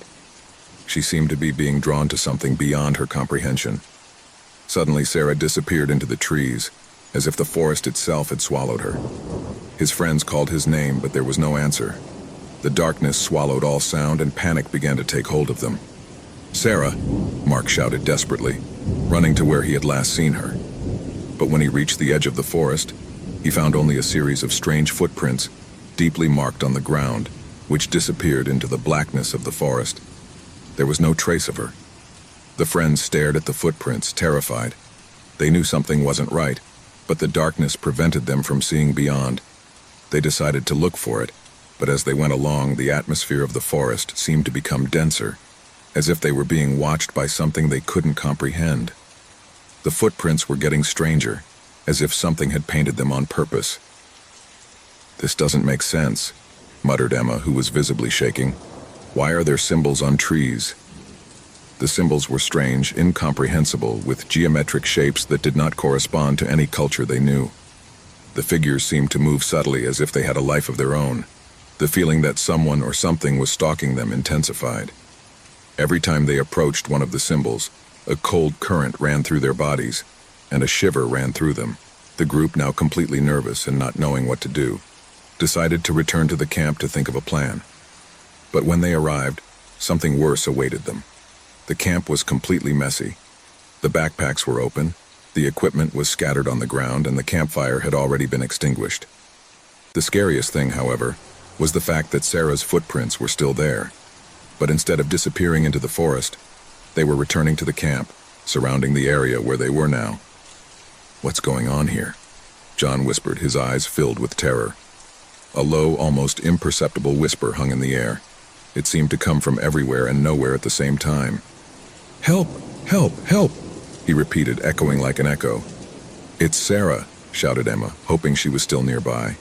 But the echo only multiplied, repeating the name of each member of the group, distorted and sinister. In the background, something moved quickly among the trees. A low whistle, like that of a creature in the dark, cut through the air. Panic broke out. Suddenly, Mark disappeared. None of them saw him leave, but when they turned their heads to look for him, he was gone. Only the footprints remained, which seemed to crawl into the forest, into the deep and unreachable. With terror running high, the group began to run, but every step they took seemed to be in vain. The forest, which had at first seemed like a challenge, now closed in on them like a trap. Darkness enveloped them. Branches creaked as if something was moving quickly, and the voices of their missing comrades echoed in their ears. One by one, the figures of friends began to disappear. First Emma, then John, and finally only Clara remained, looking around in horror, unable to comprehend what was happening. She looked up at the sky, looking for the moon, looking for the light, but everything seemed to get even darker. The ground beneath his feet began to shake. And then, he saw it. From deep within the forest, a tall, thin figure emerged from the shadows. It wasn't human, but it wasn't a beast either. His face was covered by a black cloak, and his eyes shone with a deep, piercing green glow that seemed to pierce his soul. The creature raised a hand, and Clara felt a pressure in her chest, an excruciating pain that forced her to fall to her knees. "Welcome, Clara," whispered a deep, guttural voice, as if coming from the very bowels of the forest. "You're the last." With a final scream, Clara disappeared, swallowed by the darkness. The forest of Shadow Hill had claimed its last victim, The echoes of the lost voices echoed through the air, while the symbols on the trees shone with a spectral light. No one else came back from that forest. And the cycle continued, waiting for new unwary people who, like the group of hikers, would challenge the legend and disappear one by one into the darkness of Shadow Hill. It all started one afternoon like any other. Joseph was at home alone as always. He was a man of quiet life, nothing out of the ordinary. His daily routine consisted of working in his office, eating a light dinner, and sleeping early. He had left behind a relationship that had marked him, and now he lived in this house with an air of loneliness that comforted him. The walls of her home, though gray and somewhat worn, had something cozy about them. There was something about them that gave him peace, though he had never stopped to wonder what it was exactly. One day, as he was getting ready to leave for work, he looked at himself in the hallway mirror. He was adjusting his tie when, for a fleeting moment, something in his reflection made him stop. It wasn't something I could identify at first, just a flash, a shadow that seemed to move behind him, but when he turned his head, he saw nothing. He was alone. He didn't think much about it, attributing it to tiredness or lack of sleep. However, that night, while in the living room, he read an article on his mobile phone about strange phenomena in houses. The idea of the paranormal began to haunt his mind. The next time he passed by the hallway mirror, he saw the shadow again. This time it was more apparent, as if the figure of something was behind him, watching, stalking. But he did not move. Joseph took a deep breath, turned around, and found nothing but the normal reflection of his own face. From that day on, the shadow began to appear in every mirror in the house. On the bathroom mirror, on the small mirror on the dining table, on the mirror at the entrance of the house. It was always the same shadow, always following the same pattern, moving slowly, as if it had a life of its own. Each time Joseph looked at himself, the figure seemed to draw closer to him, as if it intended to reach him. At first, Joseph thought he was losing his mind. It was not possible. How could a shadow have a will of its own? And how could he move through each mirror in the house? But as the days went by, the shadow's behavior became stranger. In the bathroom mirror, he could see how the shadow seemed to lengthen, stretch towards him, as if he wanted to touch him. In the reflection of the hallway, the shadow was beginning to change shape. It was no longer just a dark outline. I could see how the shadow formed a human figure, but it was blurry, undefined. Jose began to feel observed. It didn't matter where I was inside the house. He could no longer escape his own gaze in the mirror, the shadow that stalked him from the reflections.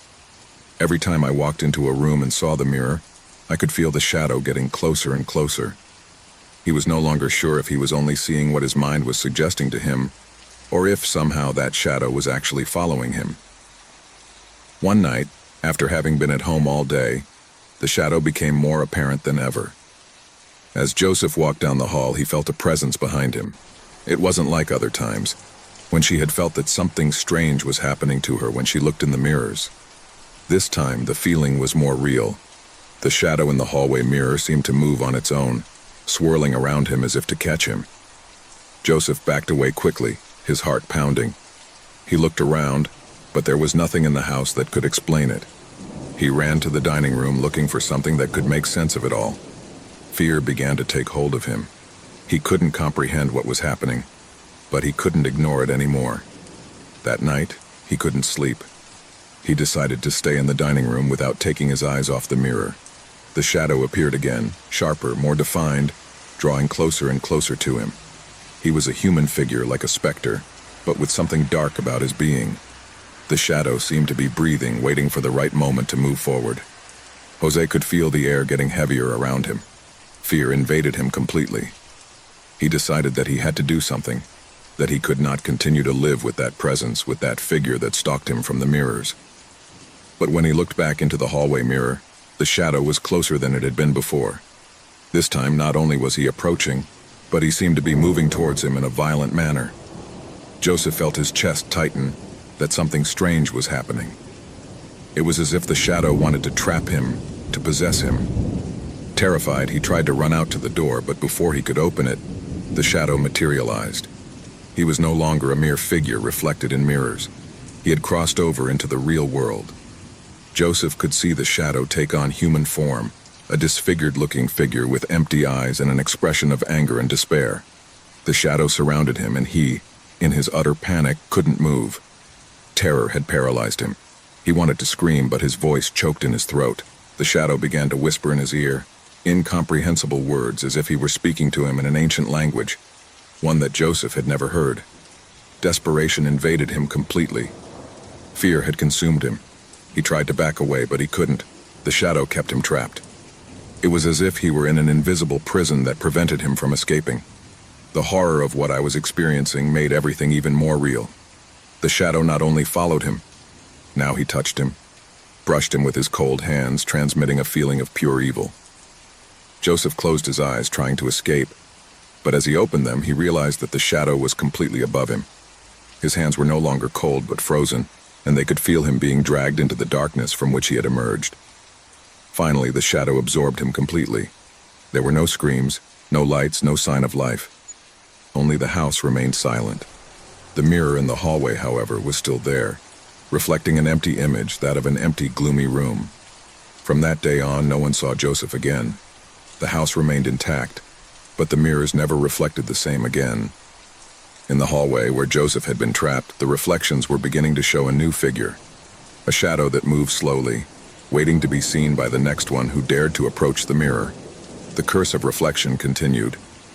In that home now there was only the echo of a dark presence silently waiting for the next victim to fall under its influence.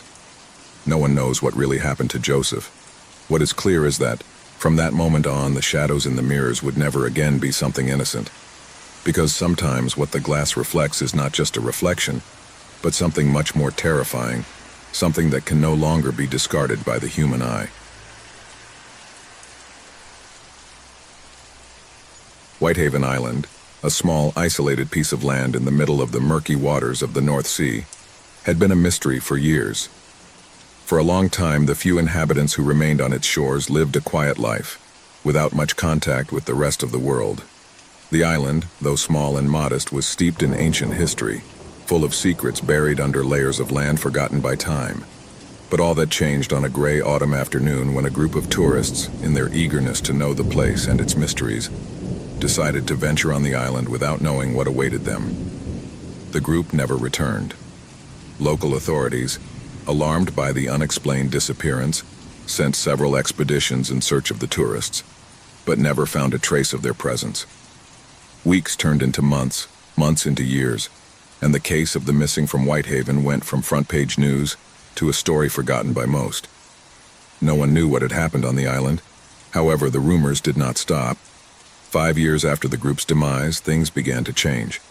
Stories were whispered among the locals of strange sightings and unexplained occurrences. Bright lights on the darkest nights, shadows moving through the trees, and unmistakable voices in the breeze that seemed to carry echoes of something lost. However, what most terrified those who lived in the vicinity was the growing number of stories about people who said they had returned from the island. People who had disappeared for years, but now walked the streets of the town again. At first, people thought they were simple coincidences, but as time progressed, the stories became more disturbing. No one seemed to be able to explain the return of the disappeared, let alone the strange behaviors exhibited by those who claimed to have returned. Many people were skeptical, but those who met these people soon began to feel a chill running down their spine. The people who returned were not the same. There was something deeply altered in their eyes, something that made them seem different, empty, as if they were living in a parallel reality, completely disconnected from the life they had known before. The whole town began to murmur. No one knew what had happened on Whitehaven Island. No one knew what had changed those tourists who at first seemed to be ordinary people. A sense of fear and distrust took hold of the locals, and those returning from the island could not fit in. There was something inhuman about them, something that couldn't be explained in words. At first, those affected tried to continue with their lives, trying to reintegrate into the village and their former circles. However, over time, their behaviors became more bizarre and puzzling. Some of them were talking about things that no one understood, as if they were repeating the same phrases in a forgotten or unintelligible language. Others were silent, with an empty and disconnected expression, as if they could not remember anything from their previous life. The people close to them were beginning to feel a sense of unease, as if something dark and dangerous was surrounding them. The town's mayor, concerned about the growing number of incidents, called a meeting in the central square. On the night before the meeting, one of the returnees, a woman named Clara, disappeared again without a trace, only to appear at dawn in the center of the village, covered in dirt and with a completely empty expression. The few witnesses who saw her came to an agreement. Something had changed inside her, something deeply disturbing. At the meeting, the villagers were frantically arguing about what to do with those who returned. Some believed they should be isolated, others feared they might be a threat. Panic took hold of everyone when the stories began to arrive more frequently. No one knew if those who were returning were really the people who had disappeared, or if something else had taken them, altering them, transforming them into something else. It was at that moment that a young researcher named Samuel arrived in town. Samuel was a freelance journalist, known for his desire to unravel the darkest mysteries, and he had heard about the strange happenings in Whitehaven. He decided to travel to the island to discover the truth behind the returnees. With the approval of the local authorities, Samuel boarded a small boat to the island. As he approached the shore, he couldn't help but feel that something in the air was deeply wrong. The sky was covered by dark clouds, and the sea seemed more violent than normal. Whitehaven Island, which had once been quiet, now seemed to radiate an unsettling energy. Upon arrival, Samuel began to explore the island. In his first steps, he noticed something strange. The place was deserted with no signs of life, as if the island itself had been forgotten by time. But as he moved further inland, Samuel realized he wasn't alone. I could feel it. Something was watching his movements. Walking among the trees and moss-covered rocks, Samuel found what looked like a cave hidden among the hills. Intrigued, he went into it. Darkness enveloped him as he advanced through the narrow passage. And then, at the bottom of the cave, he saw something that left him cold. A set of strange symbols were etched into the walls of the cave, symbols that did not belong to any known culture. They were ancient, so profoundly old that they defied human logic. As Samuel watched them, a sense of anguish came over him. He felt as if something was awakening in the depths of the island, something he had been waiting for centuries. Suddenly the cave began to tremble, and a strange vibration ran through his entire body. Samuel tried to get out, but the walls seemed to move, closing around him. It was then that he heard voices, soft at first, like a whisper in the distance. The voices grew louder, closer, until suddenly they stopped. And then he saw something he would never forget. The missing tourists, the same ones who had returned to the village, were standing in front of him, their eyes empty and their bodies motionless. They were there, but they were not the same. Something had transformed them. Something had possessed them. At that moment, Samuel understood what had happened. The island had not only been a place of isolation, it had been a point of convergence, a space where dark forces had infiltrated the human world. The people who returned were not human. They had been altered, possessed by an ancestral entity that controlled them. And that entity had been patiently waiting for his return. As the island began to crumble around him, Samuel tried to flee, but couldn't. Darkness surrounded him, and the voices of the missing were transformed into deafening screams. The cave swallowed it all, and Whitehaven Island, with all its secrets and horrors, was sealed forever. The villagers never heard of Samuel again. The returnees, if they could still be called that, continued to wander the streets, their gaze empty, and their soul lost forever. And the island, with its hidden terror, continued to wait for the next victim. The house was in absolute silence. The usual noises of everyday life had faded away, leaving an eerie stillness in the air. Rosa, the woman who lived in the house, walked through the halls with a feeling of discomfort that she could not shake. There was something strange about the air, something she couldn't identify, but that made her feel observed. The house had been his refuge for years, but lately everything had changed. Something felt out of place. One night, while Rosa was sitting in the living room trying to focus on a book, the sound came. It was a soft cry at first, almost imperceptible, as if it came from a distant place. But after a few minutes, the crying intensified, as if the child were closer. A shiver ran down his spine and his breathing became heavy. The crying was strange. It didn't sound like a child seeking comfort. There was something distorted about the sound, something that caused fear to take hold of her. Rosa stood up suddenly, throwing the book on the floor.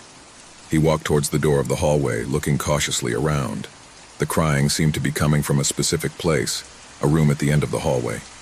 An antique cupboard covered with a layer of dust was there, like a monument forgotten in time. The crying came from there, from inside that closet. Fear invaded her completely, but something pushed her to investigate. He approached slowly, with each step feeling his heart pounding in his chest. The closet door was closed, but the sound kept increasing in volume, heartbreaking, as if the boy was calling for help.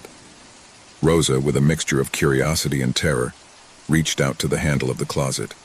As he touched her, a shudder ran through her entire body, as if the door was being guarded by something invisible, something that didn't want her to enter. With a superhuman effort, he opened the door. Inside, everything was dark and dusty. There were no children, but the crying was still heard, louder than ever.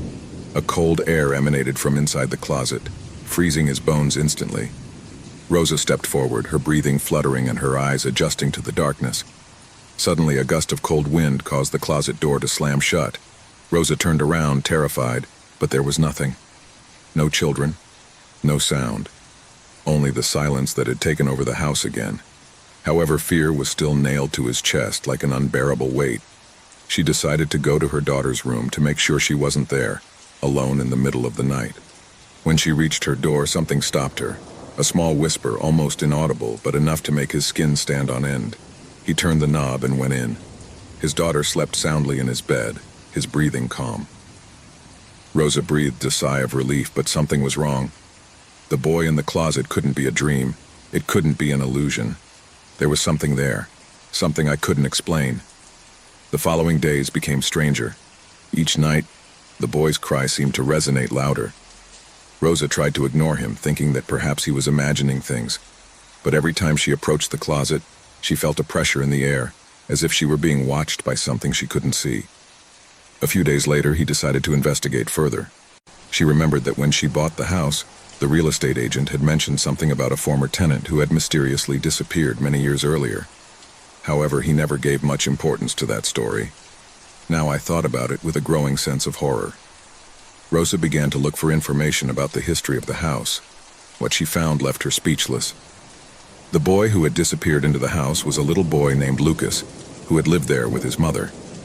According to local legends, Lucas had died under strange circumstances, and his mother had disappeared shortly thereafter. No one had seen the woman again, but the boy, according to rumors, never stopped crying. His spirit was trapped in the house, and the cry of his lost soul could be heard every night. The truth struck Rosa with a force that left her paralyzed. The crying child was not a living child. It couldn't be. It was the spirit of Lucas, trapped in some corner of the house, seeking comfort, seeking peace. But I couldn't find it. Something had kept her soul trapped, and Rosa soon discovered that this thing was much darker than she imagined. One night, after hours of listening to the crying in her dreams, Rosa woke up suddenly. The crying no longer came only from the closet. Now it was all over the house, echoing around every corner. Rosa got up quickly, ran through the corridors, trying to find the origin of that terrifying sound. He came to the dining room, and there, in the center of the room, he saw a figure. The boy stood there, his face as pale as death, his eyes large and dark, and his body covered with dark spots that seemed to move of their own accord. The boy stared at her but said nothing. I just cried. The sense of terror that Rosa experienced was indescribable. He couldn't move. I was paralyzed.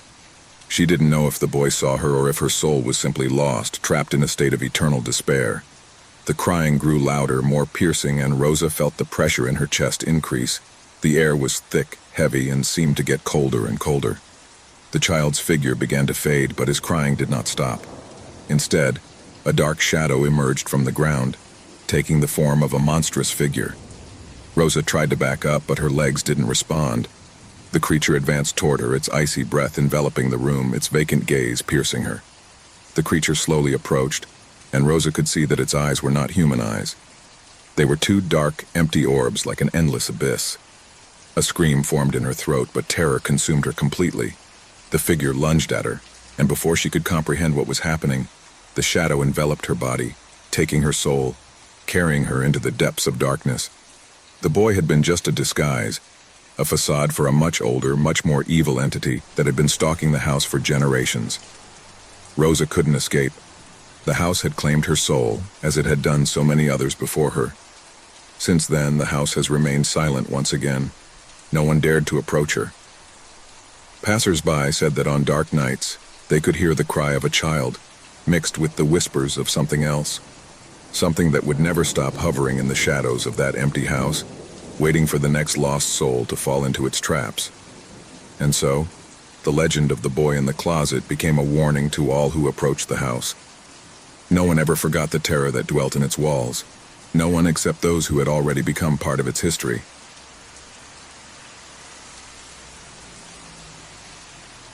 In a remote place where time seemed to have stopped and the wind whispered forgotten secrets, a small village lay hidden among the mountains, almost beyond the reach of man. In the distance, the mountains rose as guardians of a past that had been erased from the memories of the world. Stone houses, old and crumbling, lined the cobblestone streets. But there was no sign of life. No one lived there. The heavy air of humidity and silence enveloped the town, as if the environment itself had decided to forget its existence. The few broken windows seemed to watch those who dared to approach, their shards of glass reflecting a distorted image of the outside world, as if the place refused to be part of reality. A group of 5 travelers, tired from their long journey, arrived on the outskirts of the town. In their search for a refuge where they could rest, they were attracted by the stillness that emanated from the village, believing that perhaps there they could find relief from the exhausting road that had led them there. With backpacks slung over their shoulders and faces scarred by the sun and fatigue, they entered without hesitation, ignoring the strange premonition that was beginning to form in their hearts. It was a gray afternoon, the sky covered by dense clouds that gave a glimpse of a dim light. Despite the calm of the place, something in the air was strange, oppressive, as if the very shadows of the houses were waiting for something or someone. As travelers moved through the deserted streets, the doors of the houses were kept closed, the blinds lowered, and the typical noises of a moving people could not be heard. The feeling of emptiness was so palpable that they could almost hear the echo of their own footsteps echoing on the pavement. Suddenly, one of them, Gabriel, looked up, feeling an unsettling pressure in his chest. At the top of one of the houses, through a dirty window, he could see a blurred figure leaning out to watch them. He couldn't make out their details, but just knowing that someone or something was watching them caused a stream of cold to run down his spine. "Have you seen that?" Gabriel said quietly, still looking out the window. The group looked at him, confused, but no one could confirm what he had seen. The figure disappeared before anyone could approach or say anything. However, that strange feeling of being watched settled in the air, as if the buildings themselves and the wind whispered ancient secrets that did not want to be revealed. As they explored the village, they realized that everything was in ruins. Streets that might once have been lively and bustling were covered in brush and debris. The houses, though empty, did not appear to have been abandoned recently. There were traces of a life that once flourished there, but it had all been trapped in time. The doors were still locked with old rusty locks, and the broken windows let out drafts of icy air. The people seemed to be stuck in a perpetual present, as if an invisible force had frozen life right there at that precise moment. "This place is not right," murmured Marta, one of the travelers, as she looked at the shadows that stretched along the walls of the houses, as if something or someone was watching them. "Don't you find it strange that it's so desert?" The group continued to move forward, and as they did so, the feeling that they were not alone intensified. As they walked down the main street, each of them felt the air pressure become denser, heavier, as if the place was slowly absorbing their energy. It was then that a sound, slight but disturbing, reached his ears. The creak of a wooden door opening. The sound came from one of the houses on the left. No one dared to move immediately. A shudder ran through their bodies, and for a moment they all looked at each other silently, wondering if the sound was real or just a hallucination created by the strange atmosphere around them. "Does anyone dare to enter?" asked Tomas, the bravest of the group, although his voice sounded more fearful than he intended. No one answered. The door opened even wider, as if an invisible force was pushing it. The pressure in the air was unbearable, and each of them knew that something was not right, but none dared to turn around. With a mixture of curiosity and fear, Marta was the first to approach the door. His steps were slow, measured, as if he were walking into the unknown, a place where the rules of the real world no longer applied. When she crossed the threshold of the house, a gust of icy air enveloped her, as if the very darkness of the place was consuming her. The interior of the house was gloomy, with furniture covered in dust and cobwebs. The walls, decorated with old landscape paintings that may once have been beautiful, now showed only distorted faces, as if the portraits in the painting reflected the tragedy of the place. A shiver ran through his body. I couldn't understand how a place so far from everything could have such dense energy, that feeling of death suspended in the air. "This is not right," Martha murmured, looking back at the door, where the others were watching her from the doorway. But before she could take a step back, she heard a whisper behind her. A whisper so low it seemed to come from the ground, a distorted, distant voice that barely reached his ears. "Come out. Go away." Her heart racing, Martha turned around. But before she could leave the house, the door slammed shut, trapping her inside. The group outside shuddered, hearing the loud sound of the door closing, and they ran towards it. But when they arrived, they found something even more terrifying. The door was sealed as if it had never existed. No one could enter or leave. Desperate, they began to look for a way to free her, but what they found inside the house left them frozen. The walls were covered with strange engraved symbols that seemed to move slowly as if they were alive. The atmosphere was dense, oppressive. The objects in the room were shaking, as if an invisible force was trying to harm them. Suddenly Martha appeared at the window, her face pale and disfigured with terror. She tried to speak, but her mouth only uttered unintelligible words. The travelers tried to shout at him, but their voices were lost in the air. As time went on, anxiety took hold of everyone. Despite their despair, something in the back of their minds told them that they must not leave the village without solving the mystery, that something dark lurked in the shadows of those forgotten ruins.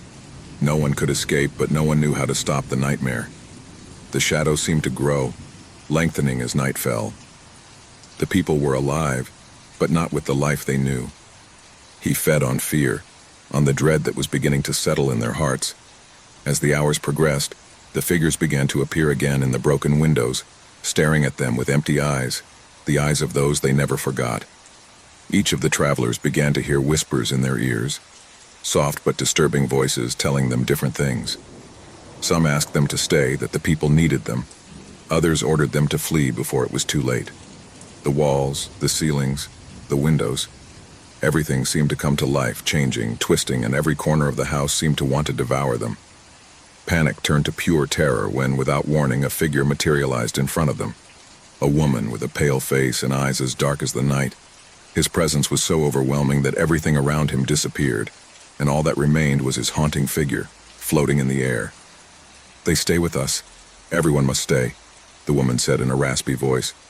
A shriek broke the air as one of the travelers attempted to flee, but the door, once open, slammed shut again, sealing everyone's fate.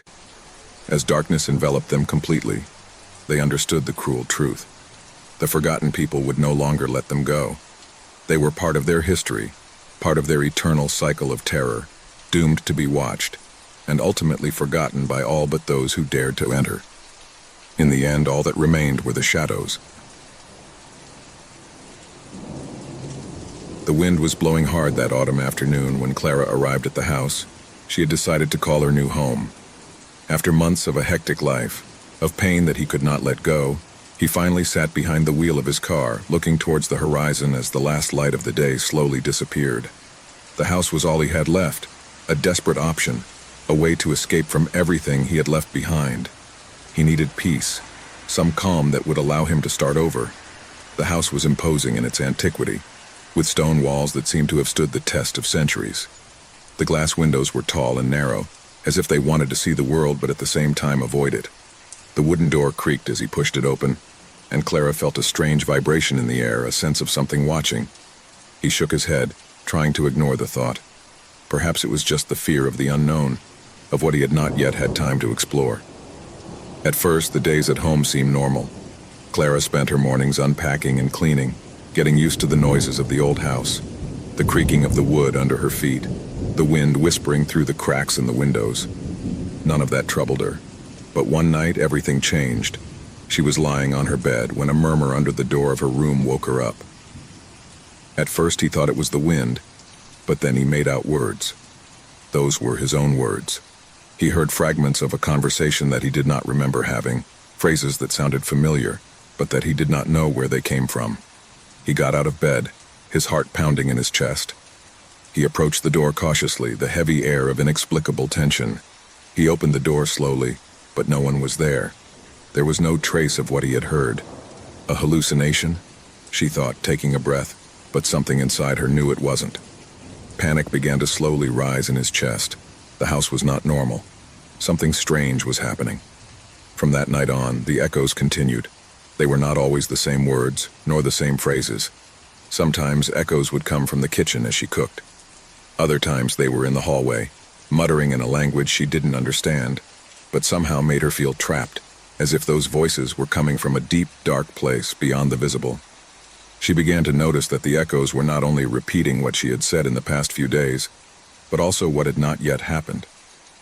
One afternoon, while cleaning the windows in the main room, she overheard a conversation that left her cold. It was his own voice speaking to someone, but that someone wasn't there. Clara felt as if the ground under her feet was crumbling. In the echo, he could clearly hear his own words saying something he had never said, a phrase he had not yet predicted. "This is just the beginning. What is to come is much worse." She tried to ignore it, to think that maybe she was just scared, but each time the echoes became clearer, more terrifying. And worst of all, they were not only talking about the past, but also about the future, about events that had not yet happened, but that somehow she knew, as if she had already lived them. The noises increased, filling every corner of the house, but the worst of all was that I couldn't escape them. They were in every room, in every corner. The echoes of his own life, his thoughts, his fears, his conversations, all floating in the air, waiting to be heard. In the early morning of a day that she did not know if she had arrived or if she was still part of the nightmare, Clara heard something that paralyzed her. It was a complete conversation, a conversation between herself and another voice, a voice she didn't know, a masculine voice, soft but authoritative, and every word he uttered was like a sharp knife, poking his mind. The voice asked her something that left her cold. "Are you ready to face what you have unleashed?" Clara got out of bed, feeling the weight of fear taking over her body. Something was terribly wrong with that house, something I couldn't comprehend. The echo spoke not only of things that had not yet happened, but also of things that Clara had forgotten, moments that she herself had wanted to leave behind. Echoes of her childhood, of her family, of her first love. Everything was mixed in a whirlwind of memories and fears. The house seemed to know her more than she did. And with each new echo, the more it took hold of his mind, the more reality vanished. One night, after having heard another frightful echo, he dared to go out into the back garden. He thought that fresh air could clear his mind, give him some clarity. However, when he arrived at the garden, he noticed something strange. The shadows of the house seemed to stretch longer than they should, as if the night itself had warped around it. Clara felt a shudder run through her body, but she couldn't go back. I was trapped, but I didn't know why. Suddenly, the echoes became more intense, closer. It was as if the house was alive, breathing through those murmurs. The male voice spoke to her again, this time with greater force, with more power. "The house has collected all your emotions, your fears, your deepest desires. Nothing you do can escape. This is your prison. You can't run away from yourself." Fear enveloped her completely. Clara began to run, but she could not escape. Every step she took, the echoes followed. The walls of the house seemed to close in on her as if they were absorbing her. Memories and voices melted into hellish chaos, overflowing her mind, drowning her. The house wouldn't let her go. She couldn't get rid of her.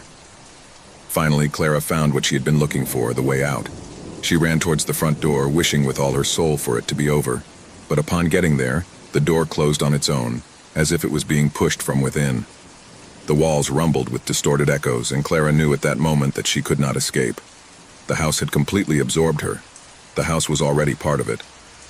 The last voice she heard before everything turned dark was hers, her words echoing in her mind with terrifying clarity. "I will never be able to escape this." The house, with its echoes, swallowed his soul, as it did all the souls that dared to enter its darkness. No one else came back in, but the voices continued echoing through the house, repeating the same phrases, the same memories, trapped in an endless loop. And so the house of echoes remained, waiting for the next person who, like Clara, thought might start over.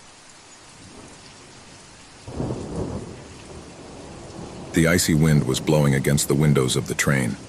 The darkness was absolute, like a blanket that covered the vastness of the landscape.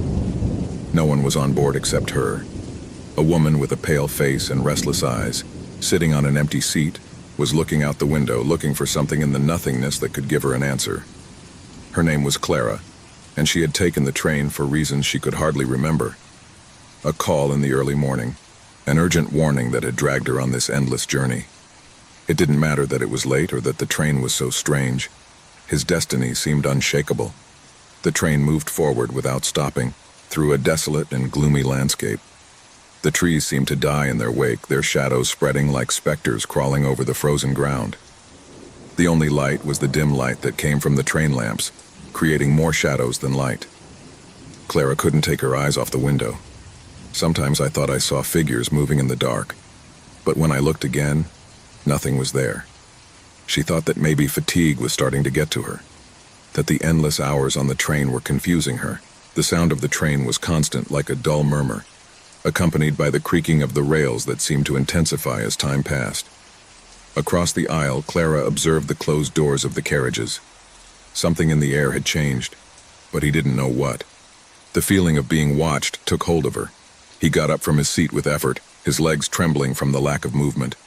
He slowly walked down the hallway, his breathing getting heavier as he neared the end of the train. When she reached the last door, she tried to open it, but something stopped her. A cold, inexplicable hand rested on his shoulder. Clara turned quickly, her heart leaping from her chest, but there was no one there. The hallway was empty. However, the feeling of being accompanied by something or someone was still present, persistent and overwhelming. With a trembling sigh, he opened the door of the last carriage. The scene that unfolded before her was completely different from what she had seen in the previous carriages. Instead of empty seats and metal walls, the atmosphere became thick, as if the air was charged with dense energy. The carriage looked older, the timbers worn, the walls covered in mold. The train was no longer moving, but it was not stopping either. It was suspended in time. A shiver ran down his spine. Clara stepped back, and at that moment she heard a faint sound like a whisper coming from the shadows. Something was calling to her, something she couldn't see but felt deeply. Cautiously, he walked toward the center of the carriage, his footsteps echoing strangely, as if the sound were muffled by the invisible mist that filled the air. Suddenly the voice appeared. It was not a human voice, but a distant muffled whisper, as if someone were speaking from the bottom of an abyss. "Don't go," the voice whispered. "You can't leave." Clara took a step back, her body stiff with fear. The whisper seemed to envelop her, filling every corner of her mind. Faces began to materialize around him, ethereal figures emerging from the shadows. Some of them looked human, but their empty eyes and disfigured faces made it clear that they weren't. Others were just shadowy silhouettes without a defined form, but with a presence so overwhelming that the air itself became dense and heavy. What is this?" murmured Clara, trying to find her voice in the midst of the chaos. The atmosphere was getting thicker and thicker, as if something invisible was pressing on it, crushing it. The figures began to move, gliding towards her with terrifying slowness. "We can't rest," said one figure, his voice hoarse and broken. "The train never stops for us. We're trapped just like you." Clara tried to take a step back, but her feet did not respond. She felt as if the ground was swallowing her shoes, as if every movement was a struggle against an invisible force that held her prisoner. The figures around him whispered, repeating words he couldn't understand. And then a different voice, clearer and full of despair, spun her quickly. "Help me!" shouted an approaching figure. Clara could make out the features of a woman, her face contorted with pain and anguish. "Don't leave me here. Don't go, please." But before Clara could answer, the woman disappeared, vanishing like a mist. The air became even colder, and the presence of the spirits began to surround her, getting closer and closer. Clara felt the weight of his gaze, the weight of his untold stories. The train was still not moving, but time no longer seemed to exist. Nothing moved outside the car, just a perpetual void that stretched into nothingness. At that moment, Clara realized the worst. She was also a prisoner. The train never stopped, never got anywhere. She was also trapped in that suspended space between the past and the future, between life and death. The voices intensified, the whisper of trapped souls surrounded her. "Why don't you leave?" A shadow murmured in front of her. "We couldn't, but you can still get out." But Clara didn't know if there was still anything left out. She didn't know if there was anything beyond the train, beyond the station where she was now trapped. Was she dead? Was she alive? The faces of the dead watched her, waiting for an answer that she herself did not have. Fear invaded her, terror began to consume her, but something inside her told her that there was a way out, a way to escape. "Let me out," shouted Clara, her voice cracking with panic. "Let me go." The shadows came closer, touching his skin with cold hands. "You can't leave," they said in unison. "The train never ends. Time does not advance for us, but there's something you can do." Clara looked at them, her eyes full of tears, her heart pounding. "What do I have to do?" he asked in a trembling voice. One of the figures, that of the desperate woman, approached her. "You have to decide. Stay and be one of us, or move on and break the cycle. But you'll never be free without making that choice." The sound of the train began to change. It was no longer the constant rumbling of the rails. Now there was a soft sound, like the rustling of fallen leaves. The station seemed to crumble around her as if the walls of the train were beginning to fade. "Choose quickly," said another shadow, his voice broken and anguished. "The train is stopping. You'll never have this opportunity again." Clara, her heart racing, looked around. Shadows clustered around her, reaching out their hands toward her soul. Time seemed to dilate and compress at the same time. She closed her eyes and took a deep breath. He knew what he had to do. He couldn't stay there. He couldn't become one of them. I needed to get out.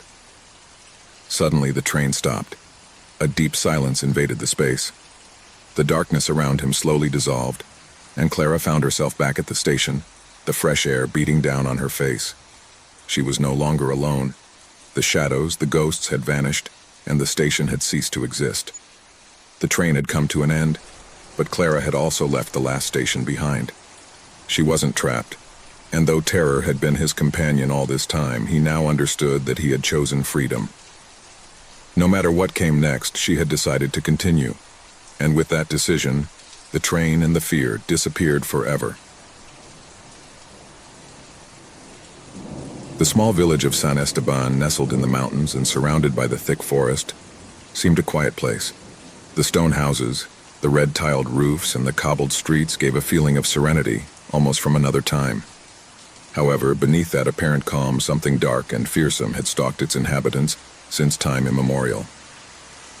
Every evening, when the sun began to hide behind the trees and the cool night air began to fill the streets, a bell rang in the village church. It was not a normal bell. Its sound did not announce the time, nor did it call for prayer. Every time the bell rang in the air, someone in the village died.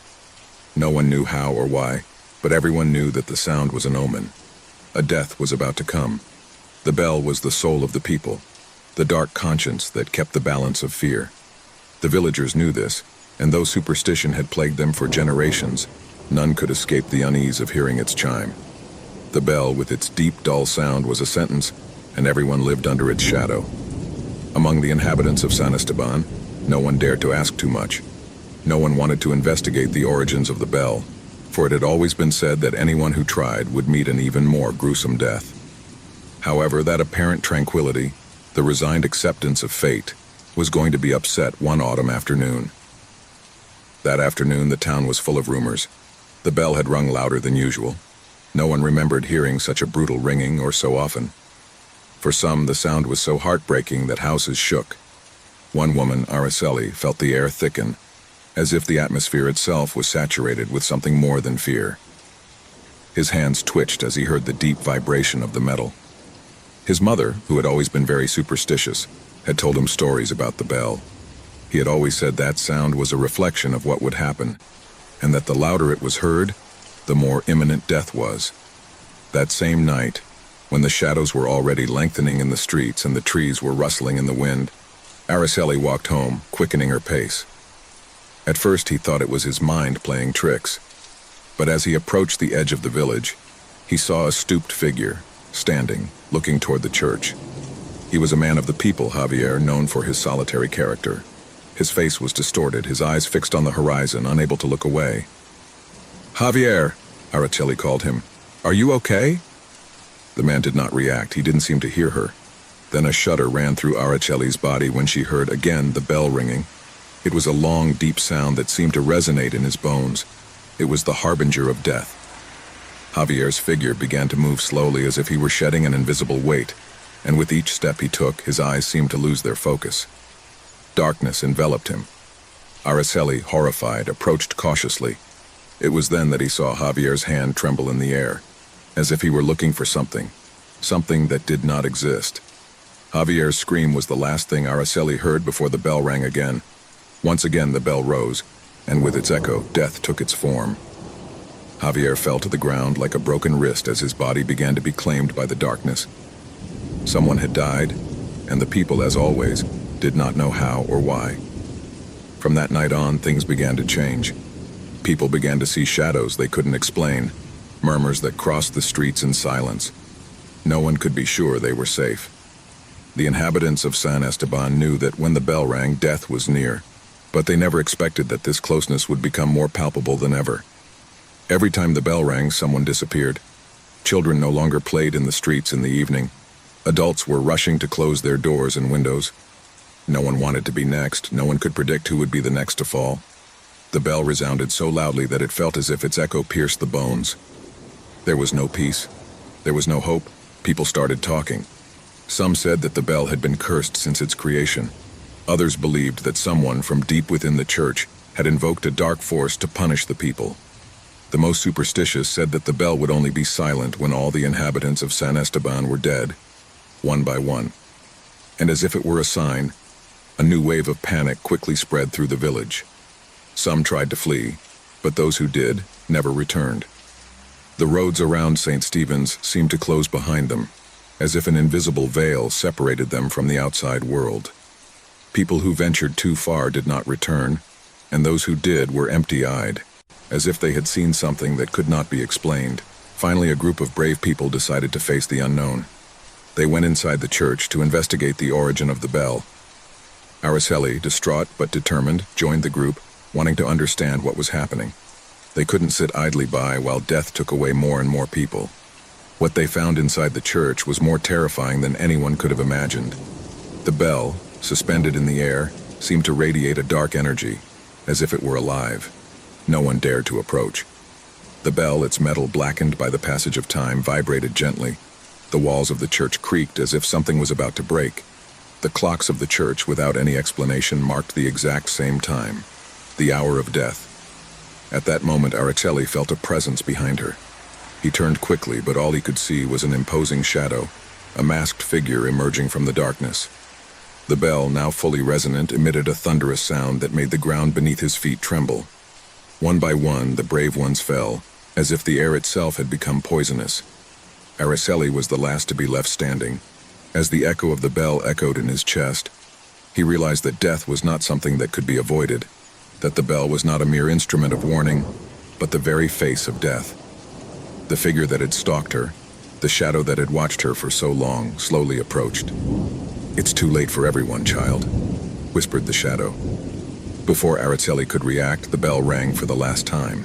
A shudder ran through her body, and an unsettling peace enveloped her. The last bell rang in the air, and with it, the fate of San Esteban was sealed. Death had claimed everyone. The campaign stopped, and everything was silent. The village had been consumed, and there was no trace of its inhabitants. The church was in ruins, the bell no longer sounded. But in the fog that surrounded the town, its echo seemed to continue to resound. The town of San Esteban disappeared, but its history was never forgotten. The echo of the bell was still alive, waiting for the next victim, the next soul that crossed its path. Thus ended the last bell. Years ago, archaeologist Enrique Martinez had dedicated his life to the study of ancient cultures. Since he was a child, he had been attracted by history and vanished civilizations. He had traveled continents, unearthed secrets, and unraveled enigmas. But what awaited him that afternoon at an excavation in a remote South American village would surpass anything he had seen before. An old legend circulating in the local community told of a reliquary, an object of ancient power that possessed the ability to unleash the worst of horrors. In the village, they called it the Reliquary of Death. No one dared to approach the excavation area for fear that the dark forces would awaken. However, Henry, with his insatiable desire for knowledge and his skepticism about such stories, ignored the warnings and decided to delve deeper into the search. One day, After weeks of meticulous work, Enrique and his team discovered something they didn't expect. Among the rubble of a structure that dated back centuries, something metallic glowed faintly in the sunlight. At first, he thought it was just a piece of pottery, but as he cleaned it with great care, he soon realized that it was a locket, small but adorned with intricate engravings and strange symbols that seemed to move as he looked at them. With trembling hands and a mixture of excitement and caution, Henry grasped the locket. The piece seemed to have a life of its own. The aged gold shone in a way that hypnotized him. However, a shiver ran down his spine when, as he opened the locket, he felt a dark energy that was unleashed with a rumble that echoed in his chest. Suddenly, an icy air invaded the place, and the shadows seemed to lengthen, as if they wanted to devour him. Enrique took a step back, looking for the locket with his eyes, but it was too late. The evil had been released. Darkness took over his mind, and something inside him whispered, though he couldn't understand it. A heavy silence descended upon the camp. The men around him began to feel him, as if an unknown presence was stalking them, watching them from the shadows. That night, the first strange events began. The air grew heavier, the stars shone brightly, but they offered no comfort, only a warning. Enrique was alone in his tent when, suddenly, a feeling of extreme cold enveloped him. At first he thought it might be the wind, but he soon realized that it was not natural. The light of his flashlight flickered, then went out, and in the darkness he could hear a low, deep whisper, like the murmur of voices rising from the bowels of the earth itself. His hands trembled as he reached for his lighter, but as he did so, something stopped him. A pair of red eyes flashed in the darkness, watching him, looking at him with terrifying intensity. Enrique felt his heart racing, terror running through his skin. He tried to scream, but his voice choked in his throat, as if an invisible force was oppressing him. His eyes drew closer and closer until Enrique felt that he was about to be dragged into that darkness. The vision suddenly faded. The store returned to calm, but Enrique knew that it had not been a dream. Something had changed inside him. The locket had not only released an evil force, but it had also left a mark on his soul. The next day, he tried to continue his work, but the atmosphere grew denser each time he approached the locket. The men in the camp began to abandon the excavations, terrified by the manifestations of the paranormal that happened every night. The voices whispered louder, and the shadows seemed to move unnaturally. Many of the workers said they saw shadowy figures slipping into the corners of their eyes. Some even began to fall ill inexplicably. A couple of days later, Enrique began to experience horrible nightmares. In his dreams, he saw a figure wrapped in a dark cloak, with red eyes and a sinister smile. The figure called him, invited him to join her, to follow the path to death. Every time I woke up, I felt like I wasn't alone. An invisible presence watched him, always close. One night, in an attempt to stop what he had unleashed, Enrique returned to the place where he had found the locket. He was determined to seal it again, to return it to the place where it belonged. But when he arrived, he realized that he could not do it. The shadows around him grew thicker and the air became thick as lead. Each step he took toward the locket, the stronger the pressure felt. It was as if the earth itself was alive, rejecting him. Finally, when he reached for the locket, something changed. The ground began to shake, and a deafening sound filled his ears. It was the creaking of the bowels of the earth. Suddenly, a figure materialized in front of him, shrouded in absolute darkness. He had no face, just an endless shadow. His voice echoed in Enrique's mind. "Do you think you can stop the inevitable? Do you think you can escape the fate that belongs to you?" Enrique tried to take a step back, but his body was unresponsive. The figure surrounded him, and darkness took over his being. The screams of his fellow diggers, who had returned in search of answers, coalesced into the air, echoing in his mind like a distant echo. Then, everything vanished. When Enrique woke up, he was in a dark place, surrounded by shadows. I didn't know if he was alive or dead, but it didn't matter. The reliquary had already fulfilled its purpose. He had unleashed the evil he had sought so much. The terror was complete. The story of Enrique Martinez disappeared from the face of the earth. No one knows what happened to him or his team. The records of the excavation were destroyed and the reliquary never reappeared. Some say that echoes of their cry can be heard when the moon is full, echoing through the air as a warning to those seeking ancient objects with desires for power. The reliquary of death is still waiting in some hidden place for whoever dares to unleash terror once again. It was a dark and cold night when, after hours of driving on desolate roads, David finally saw the lights of the forgotten hotel. He was alone on the journey, and the road seemed endless. The thick fog that covered the landscape gave him a sense of deep isolation, almost as if the world had disappeared. The hotel sign, covered in dust and rust, flickered faintly with the yellowish light coming from a lamp that seemed to be on the verge of going out. However, at that moment, David did not hesitate to stop his car. The cold penetrated his bones the instant he got out of the vehicle. There were no signs of life in the vicinity, only the sound of the wind blowing dry leaves. He walked slowly toward the hotel, feeling a strange writhing in his stomach, but forced himself to ignore it. He needed a place to rest, and this was the only establishment visible for miles around. As I entered, the atmosphere was charged with a silence so deep that it seemed to devour any sound. The reception was empty, but the door closed behind him with a thud, as if something was waiting that couldn't come out. The only light came from an old lamp that dimly illuminated a dusty staircase. Footsteps echoed on the creaky wooden floor as he made his way to the counter. A peculiar-looking man appeared from the shadows. His face was pale, with sunken eyes and a strange smile that could not hide his discomfort. Despite his unsettling presence, the man was kind to offer him a room. "A single night, right?" he asked, his voice as soft as the whisper of the wind outside. David nodded, feeling the discomfort of not being able to see the receptionist's face well. He was handed the key to room 23, which appeared to be the only one available, and the man pointed to a door in the dark hallway. Without thinking too much, David headed there. As he walked, the feeling of discomfort grew, as if the corridors of the hotel were alive, watching him, waiting for something. The door to room 23 creaked as it opened. Inside, everything seemed to be covered in a layer of dust and dirt, but the bed, somewhat rickety, was made, which gave him a strange sense of tranquility. On the bedside table, an oil lamp emitted a soft light, as if someone had left everything in its place, ready to receive it. David put his backpack on the floor and sat up on the bed. He decided not to think about his thoughts anymore and lay down, staring at the ceiling as he listened to the incessant creaking of the wood under his weight. The wind was howling outside, but nothing seemed out of place, at least for now. Gradually, his eyes closed, but before he fell into a deep sleep, he heard something. A whisper. It seemed far away, perhaps coming from the corridor, but he did not give it importance. As the night wore on, the sound became clearer, more insistent. It was a low murmur, as if someone were speaking in a low voice, barely audible but constant. David tried to ignore it and covered his head with his pillow. However, what troubled him most was not the whisper, but the feeling that someone else was in the room with him. The next morning, he woke up sweating. He had had a vivid nightmare filled with shadows and echoes of voices surrounding him. The sunlight barely came through the windows, but he decided it would be best to get out of there as soon as possible.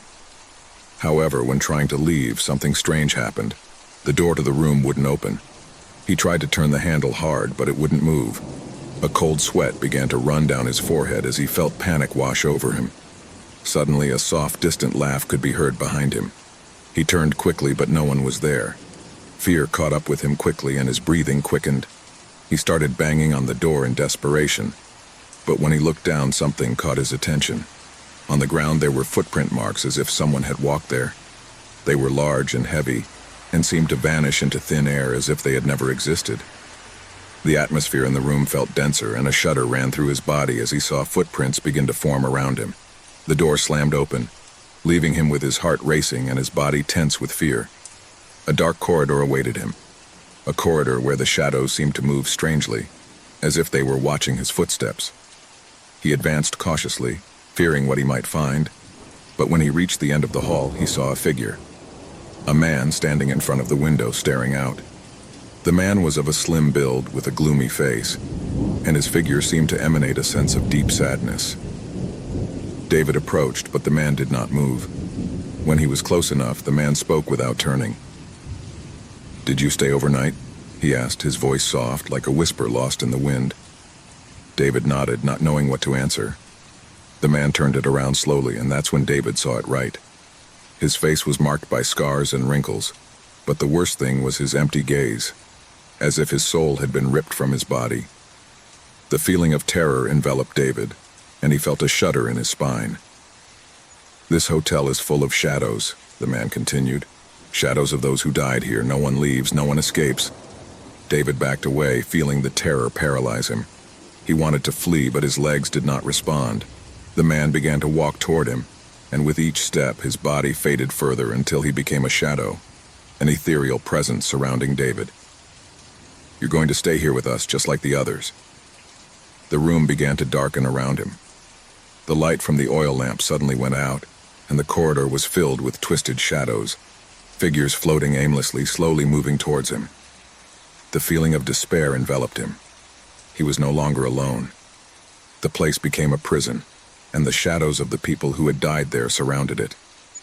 "This place never closes," whispered the shadow, "and you won't go out either." David tried to scream, but his voice wouldn't come out. His whole body was paralyzed. The shadows enveloped him, and somehow he knew that his soul would be the next to be trapped forever. The doors of the hotel crashed shut, and the darkness consumed him completely. There were no more screams, only the eternal whisper of the lost souls that still wandered through the forgotten hotel. Ever since he moved into the old apartment building, Javier had felt a strange presence. It wasn't something tangible, but a nagging sense of being watched. The building, with its narrow corridors and mold on the walls, seemed to have a life of its own. However, what worried him most was not the age of the place, or even the strange noises during the night. What really disturbed him was the absolute silence during the day, as if the building was waiting for something or someone. When Javier signed the contract, he was excited. He had been looking for a place where he could live alone, a refuge where he could focus on his work and be away from the hustle and bustle of the city. The price was incredibly low, almost too good to be true, but the realtor, an older man with a serious look, assured him that there would be no problem. However, he did not tell her everything. The first night was quiet until something strange happened. Javier woke up in the middle of the night, startled by a feeling of discomfort. "I felt like something wasn't right, but I couldn't identify what it was." The air in his apartment was heavy, dense, as if someone was standing in the same room watching him. At first he thought it was darkness playing tricks with his mind, but when he looked down the hall, he could swear that he saw a slowly moving shadow. It wasn't the first time she'd moved. I had been to several places before, and I had never experienced anything like it. Even though I was used to moving and living in new places, something about this apartment seemed different. The air was charged with an energy that kept him alert, a heavy energy, as if something was trapped in that place and couldn't escape. At first, Javier tried to ignore him. He thought it was his mind, perhaps too tired from the stress of moving and adjusting to his new routine. But as the days passed, the feelings of discomfort only got worse. Every time he found himself in the hallway, he felt something following him. But when he looked back, there was nothing. It took several weeks before he decided to investigate the apartment's past. The realtor hadn't told her much about the previous tenants, only that the unit had been empty for several months. Javier felt that he needed to know more, as if that knowledge could help him understand why he felt that he was not alone. It was then that he met the neighbor of the apartment next door, a middle-aged woman named Mariana. She was sitting in the doorway, apparently waiting for someone to come by. Javier, with his natural curiosity, approached and struck up a conversation. "Do you know anything about apartment 304? He asked, pointing to her door. Mariana stared at him for a few seconds before answering. Something in his eyes didn't seem to want to talk about it, but finally, he sighed. "That place, he's not like the others," he said quietly. "The last tenant disappeared. Nobody knows what happened to him, but the building was never the same after that." Javier frowned, confused. "Did it disappear? How? What do you mean he was never the same?" Mariana looked at him again, this time more cautiously. "That person never came back. It wasn't a simple abandonment, you understand? It was as if it had vanished. And after that, strange things started to happen. People have stopped living there. They have had experiences. Nobody wants to talk about it, but maybe you should leave before something happens to you." Javier felt a chill run down his spine. He didn't know if what Mariana was saying to him was a joke, a superstition, or something more serious. However, he couldn't ignore the lingering feeling he had since moving in. It was as if the apartment was imbued with a dark energy that constantly surrounded him. That night, as he was getting ready for sleep, he heard a soft whisper coming from the hallway. It was almost inaudible, but enough to startle him. I didn't understand where it came from, but I couldn't stop thinking about what Mariana had said. The feeling of being watched intensified, as if something was waiting outside his door, waiting to enter. Determined to find out the truth, Javier began to investigate more about the apartment. In the building manager's office, he gained access to the old records. There he found an entrance that mentioned the last tenant of 304, a man named Ivan Paredes. According to records, Ivan had been an ordinary man with no criminal record, someone who had lived in the building for nearly 2 years before disappearing without a trace. There were no signs of a struggle in his apartment. There was nothing to indicate that something had gone wrong, except for the nagging feeling that something had vanished. No one in the building seemed to know more, but Javier could sense that there was something dark hiding, something he couldn't fully comprehend. As the days passed, the presence in the apartment became more intense. Every night, Javier woke up with the feeling that someone was in his room, standing next to his bed, watching him in silence. At times, he felt cold breathing on his face, and when he turned around, he found no one. The shadows seemed to move along the walls, twisting and changing shape as if they were taking on a life of their own. The straw that broke the camel's back was when, one night, Javier woke up to find his mirror fogged up, but with something written on it. The letters seemed to form slowly, as if something invisible was writing the words in the cold mist of the glass. "I'm looking at you," he said. Fear took hold of him, and he knew he could no longer ignore it. It was as if Ivan, the former tenant, had never left the place. Something in his spirit had been trapped, doomed to wander around the apartment looking for a way to communicate. Javier tried to seek help, but all efforts were in vain. No one in the building seemed willing to talk openly about what was going on there. Mariana refused to say more, and the other neighbors simply walked away as if afraid to face the truth. Javier tried to do everything he could to flee from the presence, but he was trapped. One day, when he entered his apartment, the door slammed shut behind him and the light went out. It was completely dark, unable to move or find a way out. He felt a pressure in his chest, as if someone was choking him, and then he heard a voice, soft but clear, whispering in his ear, "I'm waiting for you." The door slammed open, and Javier ran out of the apartment, trembling with terror. He knew that something in the apartment would not let him go. It had been an illusion to think that he could escape the curse that had taken over the place. Fear would haunt him forever. The spirit of the last tenant, Ivan, would never leave him. Somehow, Javier had now become part of the cycle, and the apartment would follow him, trap him in its web. It didn't matter how far it went. The darkness would always find its way to him, and there would be no escape. The last tenant was not just a story of a lost spirit, but of a far more powerful force, something that transcended death and life itself, something that could never be forgotten. The dense air inside the cave felt even heavier with the rustling of rocks falling around it. The hikers had barely had time to react before the ground crumbled beneath their feet, falling into a dark, cold darkness. When at last the noise of the rocks died down, they found themselves in a vast subterranean space with the walls of the cave extending upwards like gigantic pillars, and the ceiling seemingly so high that the human eye could not see the end. However, the most frightening thing of all was the silence. A silence so dense and crushing that it seemed to devour every sound, every whisper, every breath. They had come with the intention of exploring, but now they were trapped, with no way of knowing if there was a way out, or if they would ever see the light of day again. Their lanterns flickered faintly in the darkness, as if the shadows themselves wanted to take hold of them. Dust-covered bodies with some superficial wounds from falls were trying to gather around a small illuminated area. Mark, the leader of the group, was the first to react, looking up at the cave walls for any sign of a way out. His breathing was rapid, his mind trying to process what had happened. Was there a way to escape? There didn't seem to be a clear path, just the cold, rocky walls that surrounded them. Emma, his longtime companion, came up to him, her face pale and full of fear. She didn't say anything, just held onto his arm tightly. "We have to look for a way out. This can't be the only thing," Mark said, his voice trembling but determined.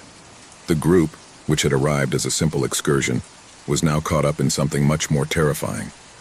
Every step they took seemed to bring them closer to an even deeper abyss, an abyss in which not only physical darkness enveloped them, but also the anguish and despair that began to take hold of them.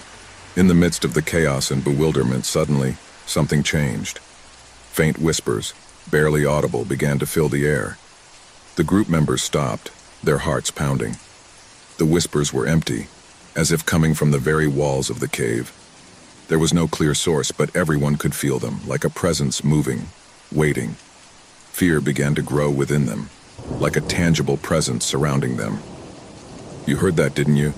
asked Liam, one of the younger hikers, looking around with eyes full of dread. No one answered.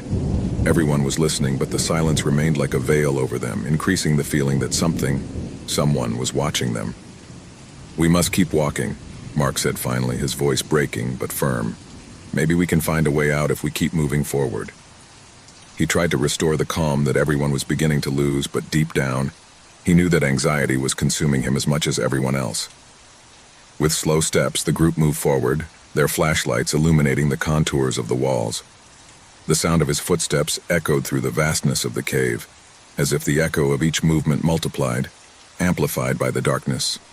The air grew denser with each passing second, and the feeling of being watched only intensified. They spent what seemed like hours walking in circles, but no matter how far they went, they couldn't find a way out.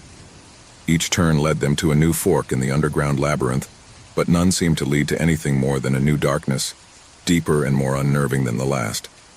The fear was accumulating like a constant pressure on her breasts. The flashlights began to flicker, as if the batteries were running low, but everyone knew that was impossible. They had checked the flashlights before entering. Something was interfering with the energy that fed them, and then they saw it. At the end of a corridor, just at the edge of the lantern light, a figure appeared, tall, thin, and shrouded in shadows. Although they couldn't see him clearly, something in his presence was unmistakable. He wasn't human, not completely. His movements were slow but calculated, as if he were in no hurry. His figure seemed to merge with the darkness, and despite being several meters away from them, everyone felt a chill run down their spine. It was as if his very presence was filtering the air, invading the space with a fear so palpable that it was difficult to breathe. "What's that?" asked Emma, her voice almost a whisper, afraid that the walls themselves might hear her. The figure did not respond, but his presence was enough to make each member of the group paralyzed. No one moved. No one spoke.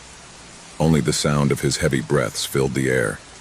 Something inside them was telling them that if they got any closer, if they tried to move a single muscle, something terrible would happen. Suddenly, the figure moved towards them, slowly moving forward, its face never fully visible. Each step seemed to increase the weight of the fear that enveloped them. The tension in the air became unbearable, as if everything was about to break. Mark, fighting the terror that paralyzed him, took a step back, trying to get away from the figure, but something stopped him. An invisible force seemed to press on his chest, preventing him from moving. "We can't stay here," shouted Liam, but his voice was filled with panic and despair. He tried to run, but his legs didn't respond, as if the ground itself had become unforgiving, unable to support his weight. The figure was getting closer, and now Mark could see something that made his blood run cold. Instead of a human face, what he saw was a void, an abyss in the place of the eyes, where there was only darkness. The figure began to speak, but his words were incomprehensible, swept away by a distant echo that seemed to come from everywhere. "This is the end," the figure whispered, his voice echoing in their minds. "There is no escape from the abyss. This is where it all ends." Terror seized them in an instant. There was no way out, there was no hope. The abyss had claimed those who had tried to escape. Suddenly, the ground beneath his feet began to shake violently, and the echo of a distant scream, filled with despair and pain, echoed through the walls of the cave. The figure began to fade into the darkness, but his laughter, filled with mockery and emptiness, continued to reverberate in the ears of the hikers. The last memories they had before succumbing to the abyss were the laughter and muffled screams, and the sound of rocks falling on them, as if the cave itself was closing its doors forever. The guardian of the abyss had served his purpose, and with his last laugh, the group of hikers disappeared, forever trapped in the endless darkness. The house stood lonely, surrounded by trees that seemed to whisper to each other with each gust of wind. Its facade, aged by the passage of time, crumbled to one side, but its structure remained imposing, like a shadow that hid forgotten stories. For Laura and her family, this place represented a new opportunity, a fresh start after years of hardship. They moved without much thought, attracted by the apparent tranquility of the countryside and the promise of a home that could offer them peace. It was a rainy Monday when they arrived, the water pounding against the windows furiously, but nothing seemed to break the solemn atmosphere around them. The mother, Laura, watched nervously as her children, Alan and Sophia, ran around the house exploring every corner while she organized the first boxes. The air smelled of old wood, but despite the humidity that permeated everything, the house seemed to have a presence of its own, something that could never be ignored. The first hours passed without any notable incident. The children laughed and Laura tried to organize the kitchen, which was larger than she had imagined. But soon they began to notice something strange: the echoes. At first they thought it was part of the place, that the old walls amplified the sounds. But the truth was much more terrifying. It all started when Laura called her children for dinner. "Alan, Sophia, dinner is ready," he shouted from the hallway. But what he answered was not the voice of his son or daughter, but a deep, guttural voice that seemed to come from the walls themselves. "Laura," the voice whispered, but it wasn't she who was listening to it. It was an alien voice, deep, ancient, that slipped through the house like a shadow. Laura thought it was a joke, but her children's eyes widened when they heard the answer. "Did you hear that?" asked Alan blankly. Laura tried to calm the children, assuring them that it was just the sound of the house, but as the days passed, the echoes began to become more persistent. At first, the voices only repeated what was being said, but soon they began to alter the words. "Laura, look for what you forgot," he whispered once, while Laura, alone in the library, turned slowly at the bewildering message. What had I forgotten? I couldn't remember. The echoes began to take on a more tangible form, as if the voices could see something she didn't. As she explored the house, she found old photos in the attic, faded images of people she didn't know. One of the portraits caught his attention, a man with a grim expression looking toward the camera with eyes full of despair. The house had secrets, and the echoes were just the beginning. One night, while the family was having dinner in the dining room, Sophia asked something that made the air freeze. "Mom, who is the man in the attic photo?" he asked innocently. Laura felt a chill run down her spine. She hadn't mentioned anything about the photo. "What man?" he muttered, but before he could ask, the voice of the man in the photo spoke in the dining room. "Look at what you're hiding." Panic gripped Laura, but she still tried to rationalize what was happening. The voices were echoes, nothing more than that. But every time someone spoke, the echoes responded, and over time they began to reveal darker secrets. The man in the photo, the voice whispering in the night, began to put together pieces of a strange puzzle.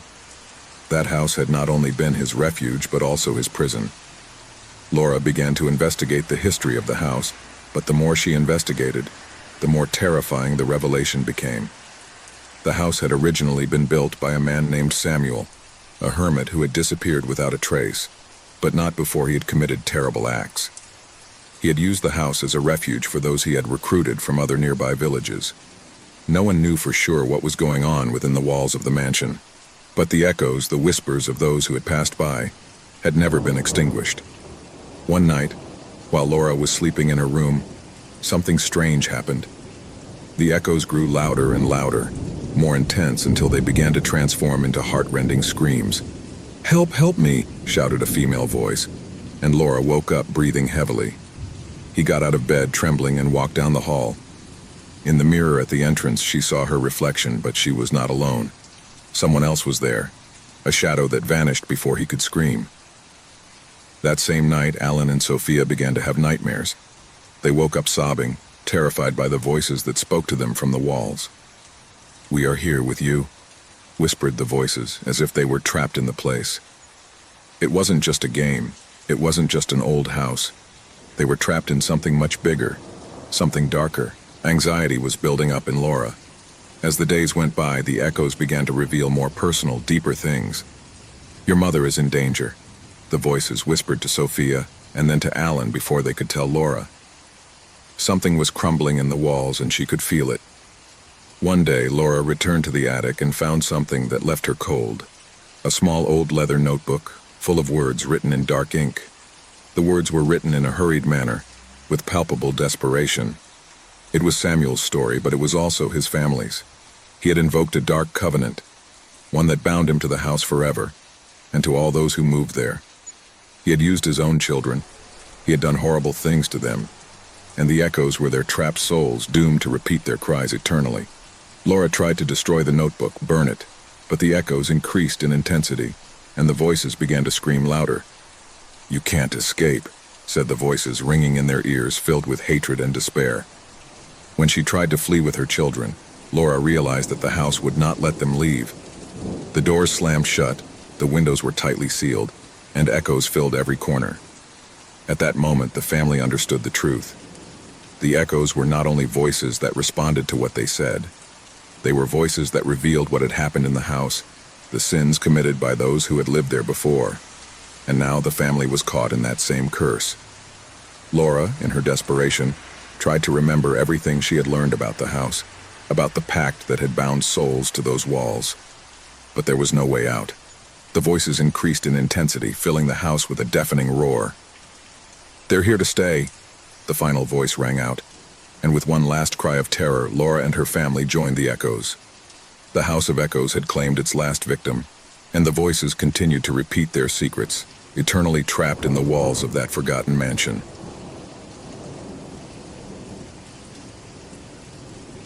The cabin was located deep in a dense forest where the echo of the wind seemed to be silenced as it moved through the trees. No one bothered to come this way, and that was exactly what made the place ideal for the party they had planned. A group of friends, between laughter and jokes, had decided to get away from it all, disconnect from the noise of the city, and spend a weekend with friends. No one imagined that this choice would be the worst mistake of their lives. The cabin, although small and old, had something cozy about it. The wooden ceiling creaked under the weight of time, but the walls, though worn, seemed to have their own character. A place away from civilization, where they could do whatever they wanted without worrying about being disturbed. The arrival was simple. The car went up a steep dirt road, and when they finally arrived, they all went out in unison, eager to see the place. Laughter filled the air as they unloaded their suitcases and settled into the space.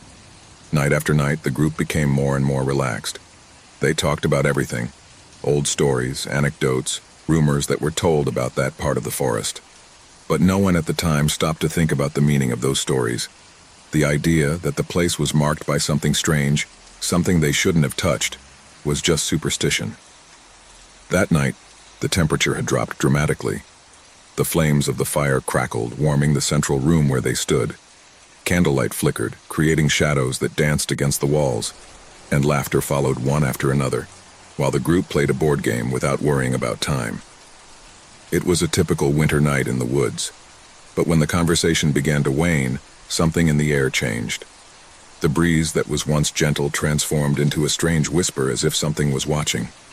They all felt it at the same time, like a chill running down their spine. "Did you hear that?" one of the girls asked, her voice hesitant. The others were silent, trying to catch that sound that had frozen their skin. A crunch, a whisper. Something was moving outside the cabin. "It's just the wind," one of the boys tried to reassure them, but his voice didn't sound convinced. Suddenly, the candles shook as if a gust of wind had touched them, but the windows were closed. In an instant, the darkness of the night grew denser, and the sound of the rustling branches intensified, as if the forest itself began to approach them. That's when something strange happened. The moon, which had previously been seen through the window, disappeared completely, plunging everything into impenetrable darkness. The hut, which until that moment seemed safe, now felt vulnerable, as if nature itself had ceased to protect it. "What happened to the moon?" asked a girl in a trembling voice, looking up at the sky. The darkness was so deep that not even the stars were visible. "It must be an eclipse," one of the boys suggested, but his tone didn't convince anyone. Something was not right. The feeling of being watched intensified, and a heavy weight seemed to have settled on his shoulders. The air began to grow colder, and the silence outside the cabin became deep, almost suffocating. In that silence, everyone could clearly hear their heartbeats racing and synchronized. "I'm going to look outside," said the most daring boy, Tomas. Although he wasn't entirely sure what he'd felt, something was pushing him out. Everyone fell silent as he made his way to the door, which creaked as it opened. The fog had begun to lift, darkening the surroundings even more. Thomas took a step out of the cabin, and the cold enveloped him immediately. The air was dense, as if the atmosphere itself were charged with a strange pressure. He looked up at the sky, but there was no moon, only a blackness so deep that it seemed to swallow everything in its path. He turned to return to the interior when suddenly he heard a whisper beside him. A low, distorted whisper, as if someone or something is calling him. He turned sharply but saw nothing. The fog enveloped him completely, making him feel trapped. "This is not right," he muttered to himself, hurrying back to the cabin. But just as he was about to take a step toward the door, he heard a low creak as if something was crawling behind him. "Thomas!" his friends shouted from inside, but he did not answer. The door closed by itself and silence returned to the cabin. No one dared to move, but their minds were filled with questions. What had happened to Thomas? At that moment, something slipped under the door, an almost imperceptible touch that only those closest to it could hear. It was as if a shadow without any form was lurking. The darkness wasn't just outside. Now something had infiltrated inside the cabin. In the distance, one of the boys, Lucas, tried to light a flashlight, but he couldn't get it to turn on. Somehow the darkness turned it off, absorbed any attempt at light. In the distance, at the edge of vision, something moved rapidly, and a piercing scream echoed from outside. Without thinking, the group got up and ran to the window.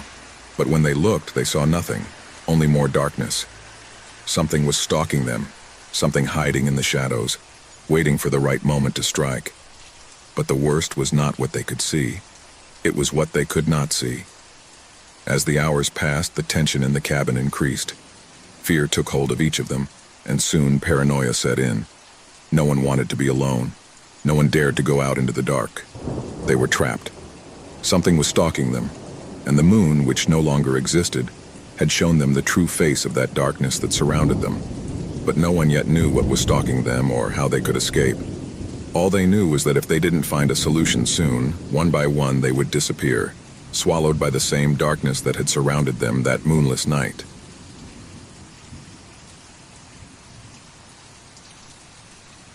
A group of explorers was gathered in a small cabin on the outskirts of a forgotten village, deep in a dark and dense jungle. No one knew for sure how old the cave they had decided to explore was. It was not marked on maps, nor was it mentioned in the villagers' accounts, but rumors of its existence had reached their ears in curious ways. No one who had gone there had ever returned to tell their story, and that mystery, that shadow in the depths, was more than enough to ignite curiosity in the adventurers. The expedition was composed of 5 people, each with specific skills and knowledge. Luis, the leader of the group, was an experienced geologist who had explored various rock formations around the world. Marta, the youngest on the team, was a biologist with a special talent for studying underground ecosystems. Jorge, a former military man, had been recruited because of his survival prowess and tactical skills. Isabel, a photographer and journalist, was there to document the entire journey and capture the evidence of the inexplicable. Finally, there was Daniel, an old friend of Luis, who had agreed to join out of a simple passion for the unknown, although he did not share the same adventurous energy as the rest. They were standing in front of the cave entrance, a large crack in the rock that seemed to swallow everything around it. The icy wind blowing from within was but a harbinger of what awaited them in the depths. The air was laden with thick humidity and a feeling of tightness that made them feel as if they were being watched. Luis gave the signal, and one by one they began to enter the darkness. At first the cave seemed calm. His footsteps echoed on the walls, and the echo lengthened strangely, as if the cave had a life of its own.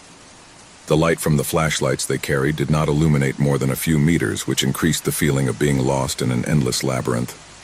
The walls were covered with moss and lichens, and the air was permeated with a rancid and unpleasant smell. As they advanced, the corridors seemed to narrow, forcing them to walk closer to each other. Suddenly, Marta stumbled upon something. As he looked down, he discovered a strange mark on the ground, a series of symbols carved deep into the rock, so old that they seemed to crumble when touched. "Look at this," he said, his voice trembling slightly. "These are not common symbols. They seem rituals, as if someone had left some kind of warning." Luis bent down to examine the marks. It makes no sense. He shouldn't be here," he murmured, his eyes sweeping over the unusual figure. Isabel began to photograph, and the flash of the camera lit up the walls for a moment. At that moment, something strange happened. There seemed to be a flicker of light at the bottom of the tunnel. a fleeting silhouette that appeared and disappeared so quickly that no one could make out what it was. Fear began to settle in their hearts. "Did anyone else see that?" asked Daniel, his voice barely audible, as if he feared breaking the silence that had gripped the cave. "We must move on," Luis replied, with a firmness that could not hide his growing concern. However, Marta and Jorge seemed undecided. The fear was there, palpable in the air, but his drive to unravel the secrets of the cave was stronger. They continued to advance, and the cave began to change. The walls, once flat and smooth, began to be covered with strange marks and drawings, symbols that seemed to move with the passage of the explorers. The sound of his footsteps became heavier and heavier, as if the cave itself was absorbing his energy. Suddenly, Isabel screamed, her pale face lit by the light of the flashlight. "Look at this," he said, pointing to one of the walls. On the rock, the markings seemed to have come to life, forming figures that shouldn't be there. Twisted shadows of creatures that have never been seen before, or at least not in this world. The scout's eyes widened. The atmosphere had become dense, unbreathable, as if the place were becoming aware of its presence. But the worst was yet to come. As they went farther in, the air became even heavier, permeated with palpable fear. Suddenly, the ground began to shake. A rumbling sound, deep and distant, could be heard through the walls, as if something gigantic was waking up from a long sleep. The cave was not simply a geological formation. It was something much darker, something alive, something that should not be disturbed. The tremor intensified, and murmurs began to be heard from all directions. Like distant whispers, fragments of words that they could not understand, but that caused a deep shudder in their bones. "We have to get out of here," Jorge said, his voice agitated with panic. But when they tried to turn back, they realized that the road they had come by was no longer there. The cave seemed to have changed. The corridors were no longer the same, and the markings on the walls now glowed with a reddish light, as if they were pulsating with a life of their own. A figure appeared in front of them, standing in the hallway. She was tall, dressed in a dark cloak that seemed to float in the air. His face was covered by a mask, but his eyes shone with an unearthly intensity, filled with an unfathomable emptiness. The figure stretched out a hand towards them, pointing at them, and in that instant, a wave of terror invaded their hearts. The scouts tried to run, but the figure surrounded them. The air began to become dense, heavy, as if it were almost impossible to breathe. "What do you want from us?" shouted Marta. But the figure did not respond. Suddenly, a gust of icy wind enveloped them, and the cave seemed to open into a gigantic crevice, swallowing them in the darkness. Luis was the first to wake up, alone, in the back of a huge chamber with the others missing. The cave was now completely silent, with no signs of life. But as he got up and began to walk, he realized that the ground was covered with bones, remnants of what had been before him. And worst of all, when he looked back, he saw the figure closer than ever advancing towards him. His scream was drowned out by the noise of the cave, and all that remained was its echo. The cave of oblivion had claimed his soul. No one would get out of there alive. Horror, terror, and panic hung over them like an endless nightmare, and the cave was sealed once more, awaiting its next victim. The sun was beginning to set, bathing the trees of the forest in a golden light that promised a quiet night. A group of friends had ventured into the heart of the evergreen woods to enjoy a weekend of camping. 4 young people, inseparable since childhood, had decided to disconnect from the demands of daily life and immerse themselves in nature, seeking to escape from the routine. A campfire crackled in the center of his makeshift camp, surrounded by the dark shadows cast on the ground by the treetops. Laughter echoed through the tree trunks, but something beyond laughter and stories began to spread through the air. It wasn't a palpable sound or a clear omen, but friends were beginning to feel it. Like an invisible presence watching them lurking from the thicket, Lena, the most outgoing of the group, had decided to explore the terrain a bit while the others pitched their tents.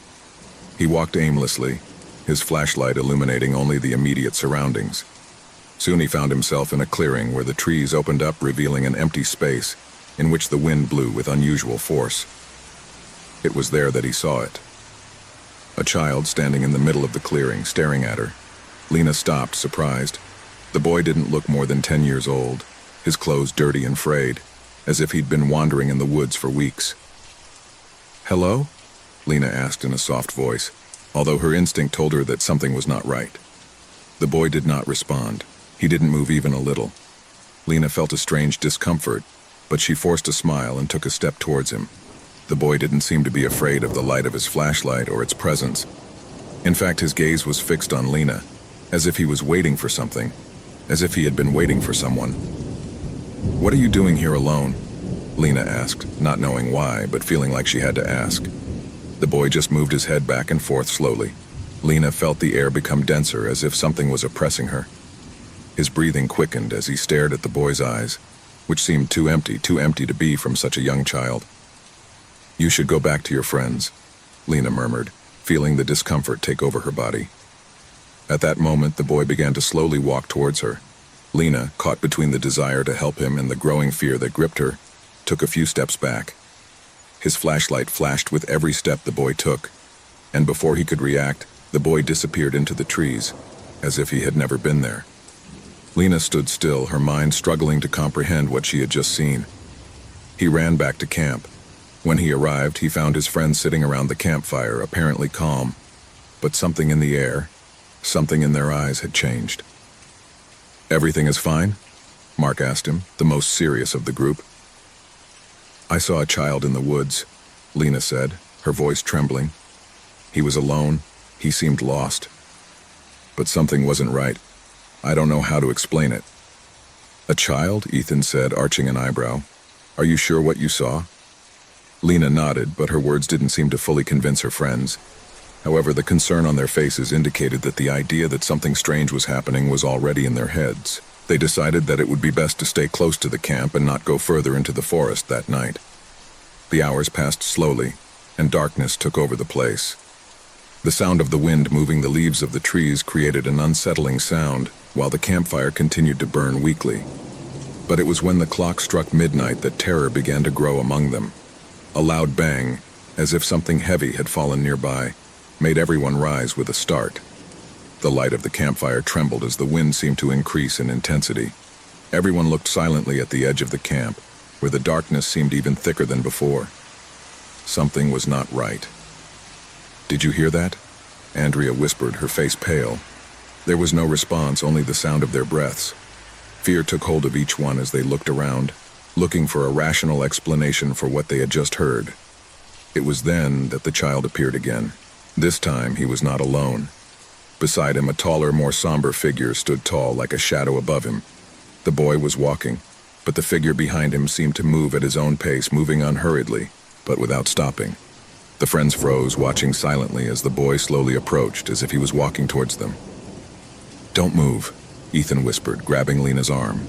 But it was too late. The boy had reached the edge of the campfire.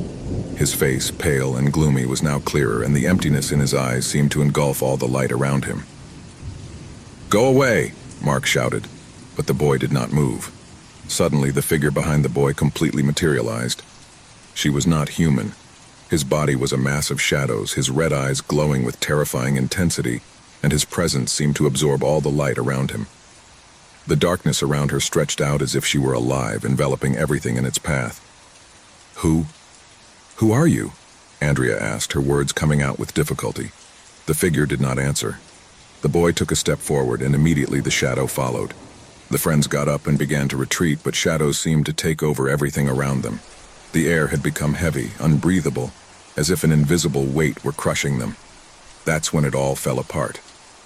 The boy raised his hand, pointing towards them. The ground trembled, and a dark shadow emerged from the ground, enveloping everyone's legs. Screams filled the air, but the sound seemed to drown out nothingness. Lena tried to move her legs, but the darkness held her tight. The boy smiled, an empty smile, devoid of emotion. His eyes shone with an unearthly glow. "You can't escape," he whispered, his voice a low echo. Suddenly, the shadow around them began to twist, as if it had a life of its own, and the friends felt the pressure mounting. Fear paralyzed them. The darkness seemed to swallow them little by little.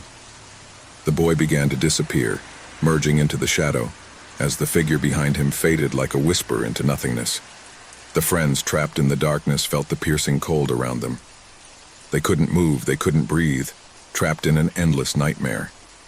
The last vision they had was of the boy, slowly fading into the shadows, his laughter echoing in their minds, an echo that would never fade.